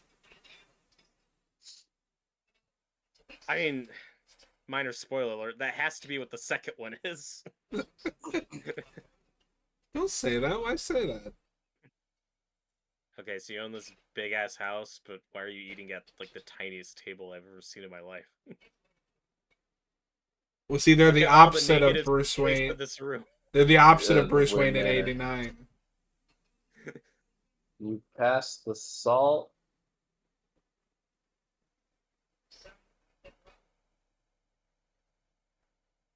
I am curious to see how that 4K transfer comes out. So Noah, I don't know if you're having this, but this is a very soft-looking film. Yeah. It's Yeah. It's not very Even sharp. the Blu-ray I'm looking at like looks good, and there were some close-up shots earlier that looked amazing, but most of it just looks fine. Because I don't even know. I think one of the sequels, like Scream Factory's put out, or maybe I'm thinking of the Dracula series, but it's like just these releases are just all over the place from different. We need an companies Arrow or a on Shout Disc Media. Factory to unite the seven, so to Yeah. speak.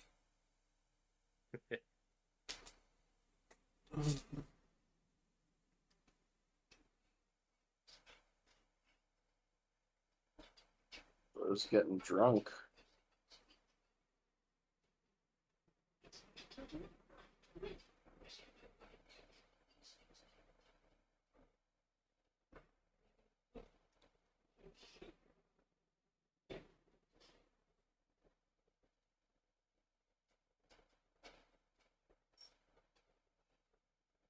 Can the rest of the movie just be about that guy? Can we just Oh. follow his story? But why? Why did Victor Frankenstein disappear for the last 20 minutes of this movie? Is he stupid? If we're just focusing on some drunk guy at a party.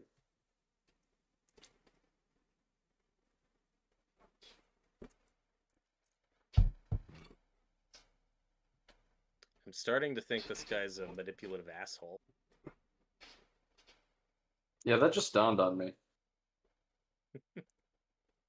I mean, I was number one. Victor Frankenstein did nothing wrong throughout this whole movie, up until this scene.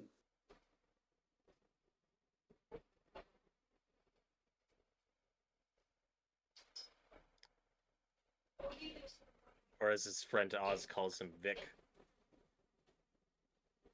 Vic. Hey, we did it, Vic.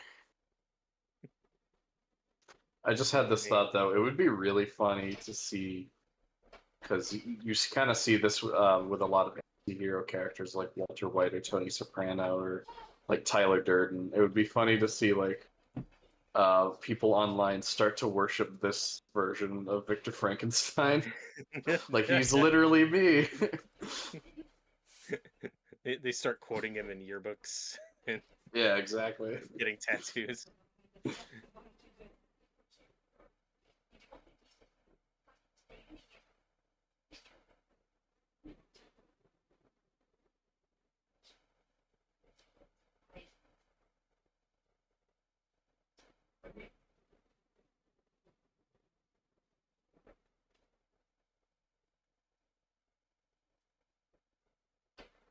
Well, at least they got that banister fixed. That's what's most important. Yeah, that's the thing I was worried about the most. Same. You know, at least he feeds the creature. That's nice. He's a good dad, at least. Real quick, because we haven't mentioned this. This is directed by Terrence Fisher, who also did the first Dracula for them, The Mummy, The Curse of the Werewolf. Like, he was a Hammer director. Oh yeah. It's also funny that when they got to the Mummy, they were fuck it, just call it the Mummy. We're not gonna come up with the original title. The evil of the mummy. No, because I do really love their naming schemes. It just makes it sound more theatrical. Like pulpy. The evil. Yeah, I of... get more of like a pulpy B movie vibe. Well, and that's kind of in the spirit of the Universal one. They did the same thing where you got the ghost of Frankenstein, the mummy's hand. Oh god, that's the worst haircut I've ever seen. He's just having a rough day. Don't. We've all had a bad hair day. So, I guess you could say this is just showing Dr. Frankenstein's hubris. Like, you just shouldn't have brought Paul down here. You didn't need to show him this. His sheer fucking hubris. Oh, everyone's favorite Star Trek quote. That's the joke.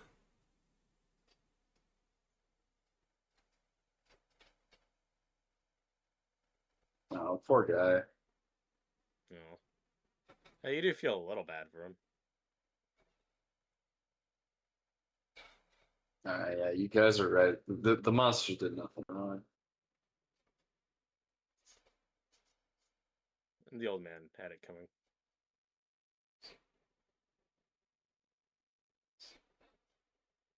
Also, presumably killed that kid, but that never comes up again.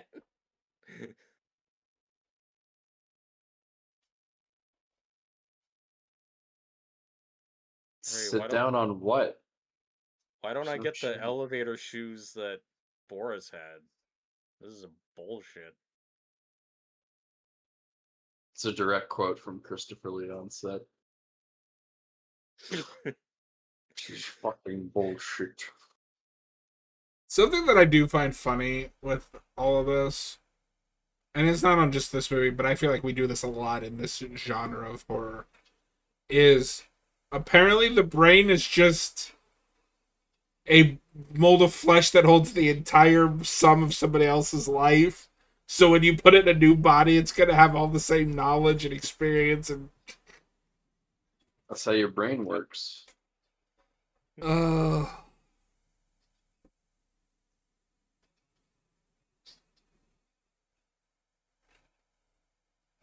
even do that in Alien Earth. Spoilers.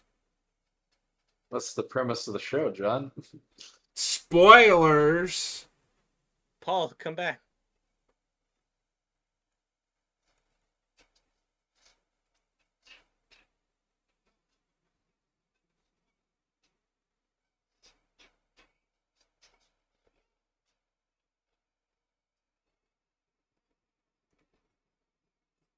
Dude, he didn't even throw you that hard. Damn. Oh, I just got hit with an ad.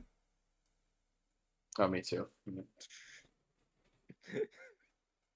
The same time Victor Frankenstein got fucked up, you guys got punched. You guys got punched in the face with an ad.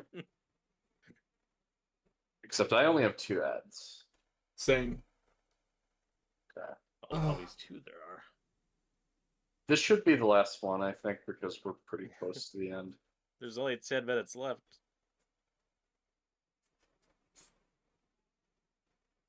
Imagine there's another ad break right after, like 1 minute later.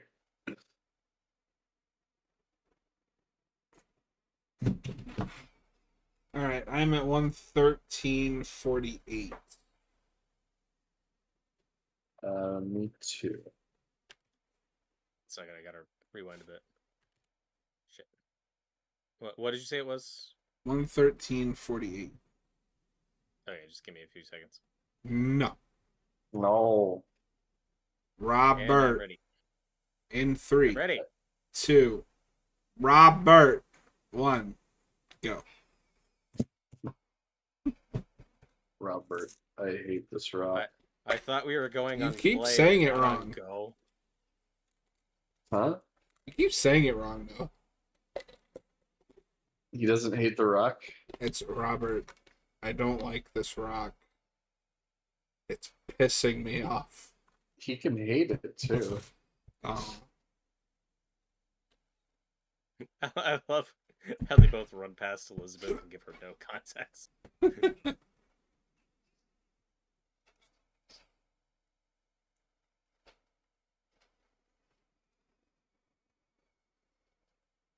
You're That the shit- Jesse to his Walt. That part of the head that's shaved is not doing this haircut any favors. No. No. It's rough.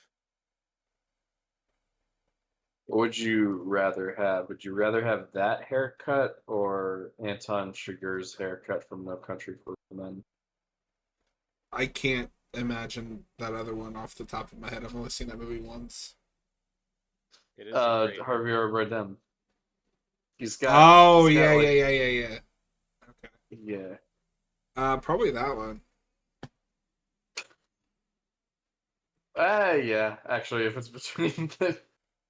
I mean, if you're talking about this specifically, with a whole section is shaved off, it's not exactly a great look. Oh, Probably go for anything else besides this. he's getting smarter. Or are we getting dumber? Oh, Bit of both. this movie's deep, bro.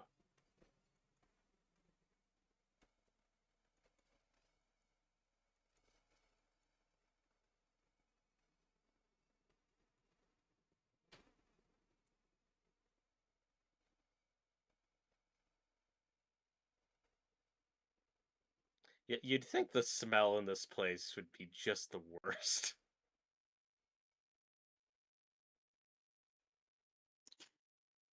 Victor, why does your house stink of dead bodies?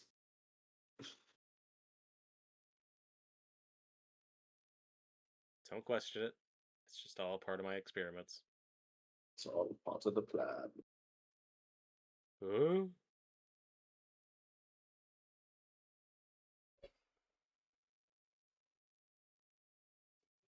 Like I said, I do think Christopher Lee is good here. He's just not given a lot to work with to really give him Yeah. much of a distinct personality or character traits. Yeah.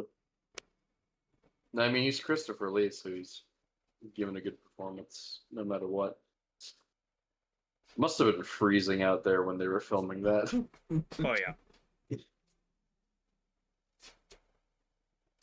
Every time I So- see something like that, in movies where like people aren't wearing many layers, but it's clear they're filming out in a really cold area, Yeah. I feel really bad.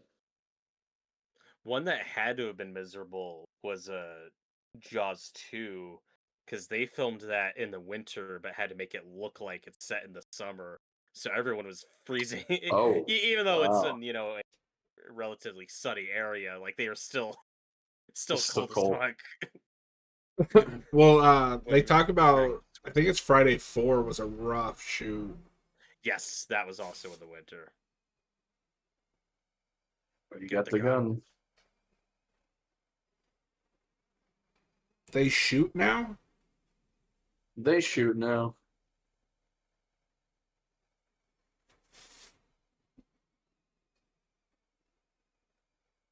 So I will say I still think I like this slightly more than the universe of Frankenstein if it's just Frankenstein. If you throw in Bride then together, that's better than this. Oh fuck. As someone who hasn't read the book just as a film. Hot take. Uh, he, he did the Superman thing when you shoot at somebody and it doesn't work, and then you throw the gun at them. Desperate times, desperate measures, and Oh my god. ow. He also shot his wife on accident, and that's not great. Yeah, what an asshole.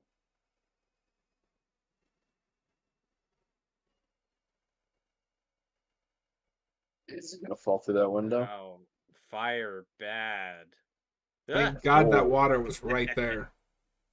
it's acid, It's convenient boiling acid. acid. Acid. which means there's no evidence that there was ever a creature.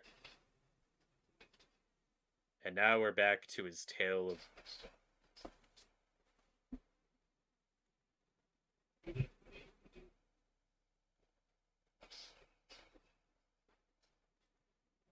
So see, sir, I'm the victim here.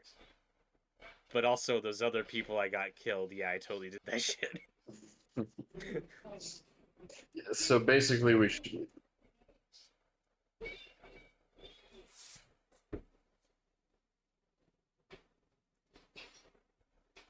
But Elizabeth's alive. So that's nice. She's alive. She's alive.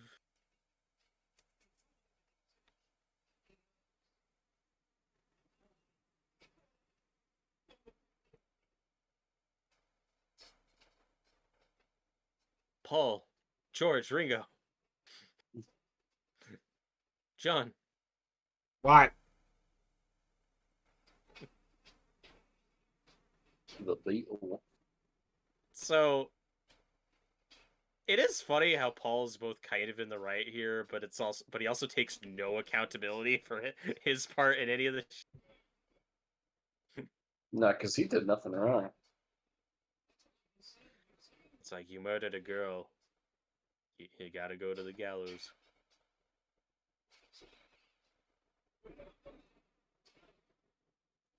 Oh my god, was I the monster the time? Oh, he's kind of like almost giving a glance at the camera. What? You cut out bad there. Oh, Paul, he was like looking at the camera, like, can you believe this shit? Oh god. Oh. I don't like seeing friends fight.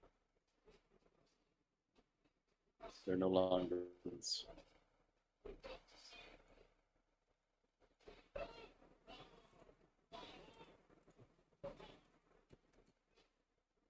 Paul.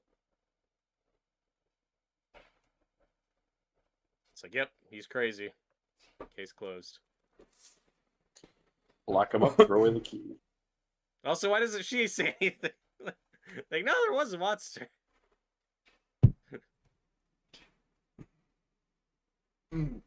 But you know, fuck that guy, am I right? Yeah, you are mine now, lady. Moving in on his woman. And now we've reached the tragic end of our tale. And I'm sure there will be no sequels. Yeah, how do they explain this in the second one? I've heard that they don't. But I need to watch it. No, I've heard it's better than that, because I think it picks up after this, and it starts with people going to, like, grave rob Dr. Frankenstein's corpse, and, that's fun. That's fun irony. And then they open the casket, and he's not in there. And then he, like, walks up behind them, and he's like, hello, bet you didn't see that shit coming, did you? And then I've heard that that's, like, the extent of how they explained it. Hell To yeah. their credit, at least this is. They don't actually show the death. I think they show it in the opening, though, of the second one. I haven't seen it. I'm just talking about this movie. Yeah. No, okay, so I remember Eric talking about this on Geekvolution on that channel, because he said, watch this movie and said he really liked it. That final shot is so good of the guillotine going up. But then it ends on a freeze frame, and it's like, it would be so much better if, like, as the credits are going up, and then when the credits are done, then you see it go down, cut to black. Yeah. It's just, it's so close to being Been perfect. awesome. It's so close. It's so close. I was half So expecting really that to happen just now. Well, that Yeah, has you don't notice immediately that it's a freeze frame. been our commentary for the 1957 Yes. 1957 The Curse of Frankenstein. If you're watching after the fact, we appreciate it. Please consider hitting that like and subscribe. And we'll see you guys on the next one. If you're still here live, don't go anywhere. We're not quite done. As we mentioned, we are not going to be doing the wheel spin anymore. We're going to do 3 more, one from each of us to close out this series. But first, so we'll do that first. Sorry, I'm all over the place. So, Robert, go ahead and reveal your pick. My pick is Dawn of the Dead, Yay. Yeah. the 1978 George Romero original, and the 2004 4. Zack Snyder picture. That'll be a fun double feature. It's about time we do something on Dawn of the Dead on this channel. Yeah, We keep dancing around it. I know. Yeah. Noah, what is yours? My pick is Fright Night, I had a few different ones in mind of the choices that John had for us, but Fright Night was one that jumped out to me just because I like the original a lot and I still haven't seen the remake. I've always wanted to watch the remake because that is a stellar cast that they got that movie. So Mine is the one that I kept praying to the wheel gods. It is Hellraiser. Oh, of course. Costs. hell yeah. Robert, it is time for so I think what I'm gonna do. Okay, I'm gonna let you guys decide. Sorry, I'm scatterbrained. Robert has suggested doing a poll and letting them pick the first of the 3. Or we could just decide which one we want to do here and now. First. What do you think? I like the pull idea. Okay. I will throw up a poll tomorrow. So keep an eye on that. Yeah. Now, for what I was saying before I got sidetracked. Robert, it is time to rank this. Where does this go on your ranking, sir? So currently, I have this right above Horror of Dracula, which now that I'm looking at, I feel like is too high. I might move that. I don't know. Like, I like that movie, but at the time it was like, it feels weird to put that too low. But I also have this right below the Friday the 13th remake, which I think to most people would be a crime. Well, I like both. That just purely comes down to entertainment, like which one I find more watchable. It's Friday the 13th, but this movie's great. It's really good. So this is my number 5, which makes Horror of Dracula my number 6 out of 16. Which, like I said, I'm like, man, that feels really high now. Because I do like it. yeah. Well, and I've kind of been rearranging my list because I was looking at it and I don't agree with a couple of them. I don't know if this is fair, but Night of the Living Dead shot up for me after my last watch of that. I had that kind of lower. Night of the Living Dead really shot up for me after I watched it the other night. I had that lower than I agree with. And also Evil Dead. I think I had Evil Dead way too low. This comes in at number 5 for me. So I've got Friday at 1, The Blob, Let Me In, Night, this, Red Dragon, Evil Dead, then Horror of Dracula, so on and so forth. But no, this is just a solid little picture. Did you say the Blob? Yeah, it's number 2. Okay, I just missed that. Yeah, you do have Evil Dead really low. Yeah, I think I might like that better than. I think I might like that better than at least Red Dragon and maybe this. I don't know. It's hard. Don't be surprised if when we get to the next installment, if our lists are Yeah. a bit different. Don't expect consistency. Consistency? What's that? Noah, And then what is your Yeah. ranking? I don't know if this is every. Oh no, because I don't have Night of the. I don't. Were you there for us when we did that one? I Yeah, thought he I was there for Night of the Living Dead. Okay. Um, right now on Letterboxd. So all right, I'll say Night of the Living Dead's number one of the ones that I've Wow. seen with you guys. Wow. Were you there for Friday? Nope. Oh. So, and then after that is My Bloody Valentine, and then after that is probably this. And beyond that. And Beyond that, yeah. After Frankenstein would go under My Bloody Valentine. Oh. Wow. You really Yeah. hated this movie. No, that's my top 3. I'm shocked My Bloody Valentine's that high for you. Me too. Yeah, I liked it. I mean, I like that movie too, but it's still my number 9. It's my number 8. Although, but Horror the of rest Dracula of is my them I number love. 8. Sorry, no, real quick. Horror of Dracula is my number Yeah. 8. I might bump that. I might switch that in My Bloody Valentine. Because I'm more likely to watch My Bloody Valentine than I am Horror of Dracula. Yeah, entertainment rewatchability is entirely why I the Friday the 13th remake above this. Yeah.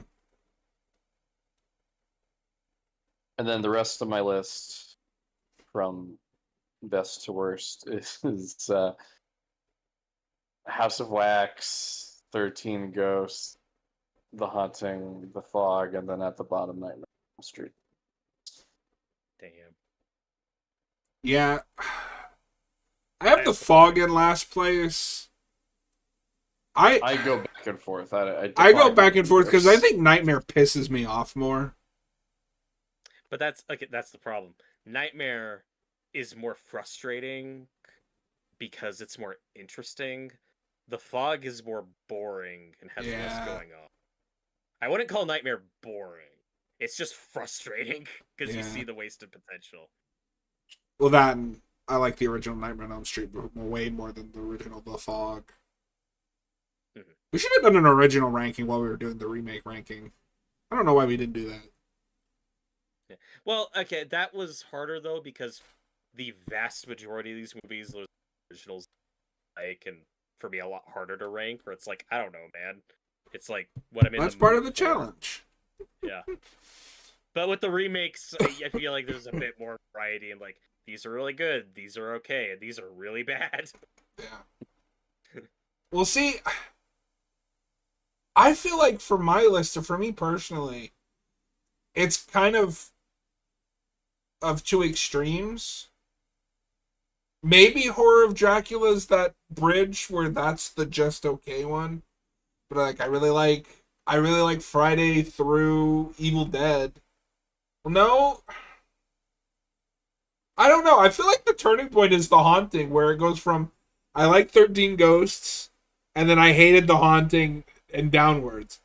I don't know. Like, there's not a. Well, that was okay. Weird. No, what are your thoughts? Well, House of Wax you thought was pretty good, but you had problems with it. House of Wax is just too long. That's the big problem with it, yeah. And the first half sucks. Oh. It's rough. No, what are your thoughts on the remakes? Is there a clear, like, this is the point where they start to get kind of bad? Not really, because nothing on my list of the ones I've seen I would say is like really, really good. Like my number one's Night of the Living Dead, but like I don't love that movie. I think it's pretty good. No, it's peak. I think it's pretty. Well, also your list is a fraud because Nightmare on Elm Street should be number one. That's your favorite horror remake. So some people say, yeah. I'd say the drop-off point for me is probably after Curse of Frankenstein, because then right after I have House of Wax, which I don't hate, but I like less than you guys do, I think. Yeah. And then 13 Ghosts was a bit of more of a rough watch on that second viewing.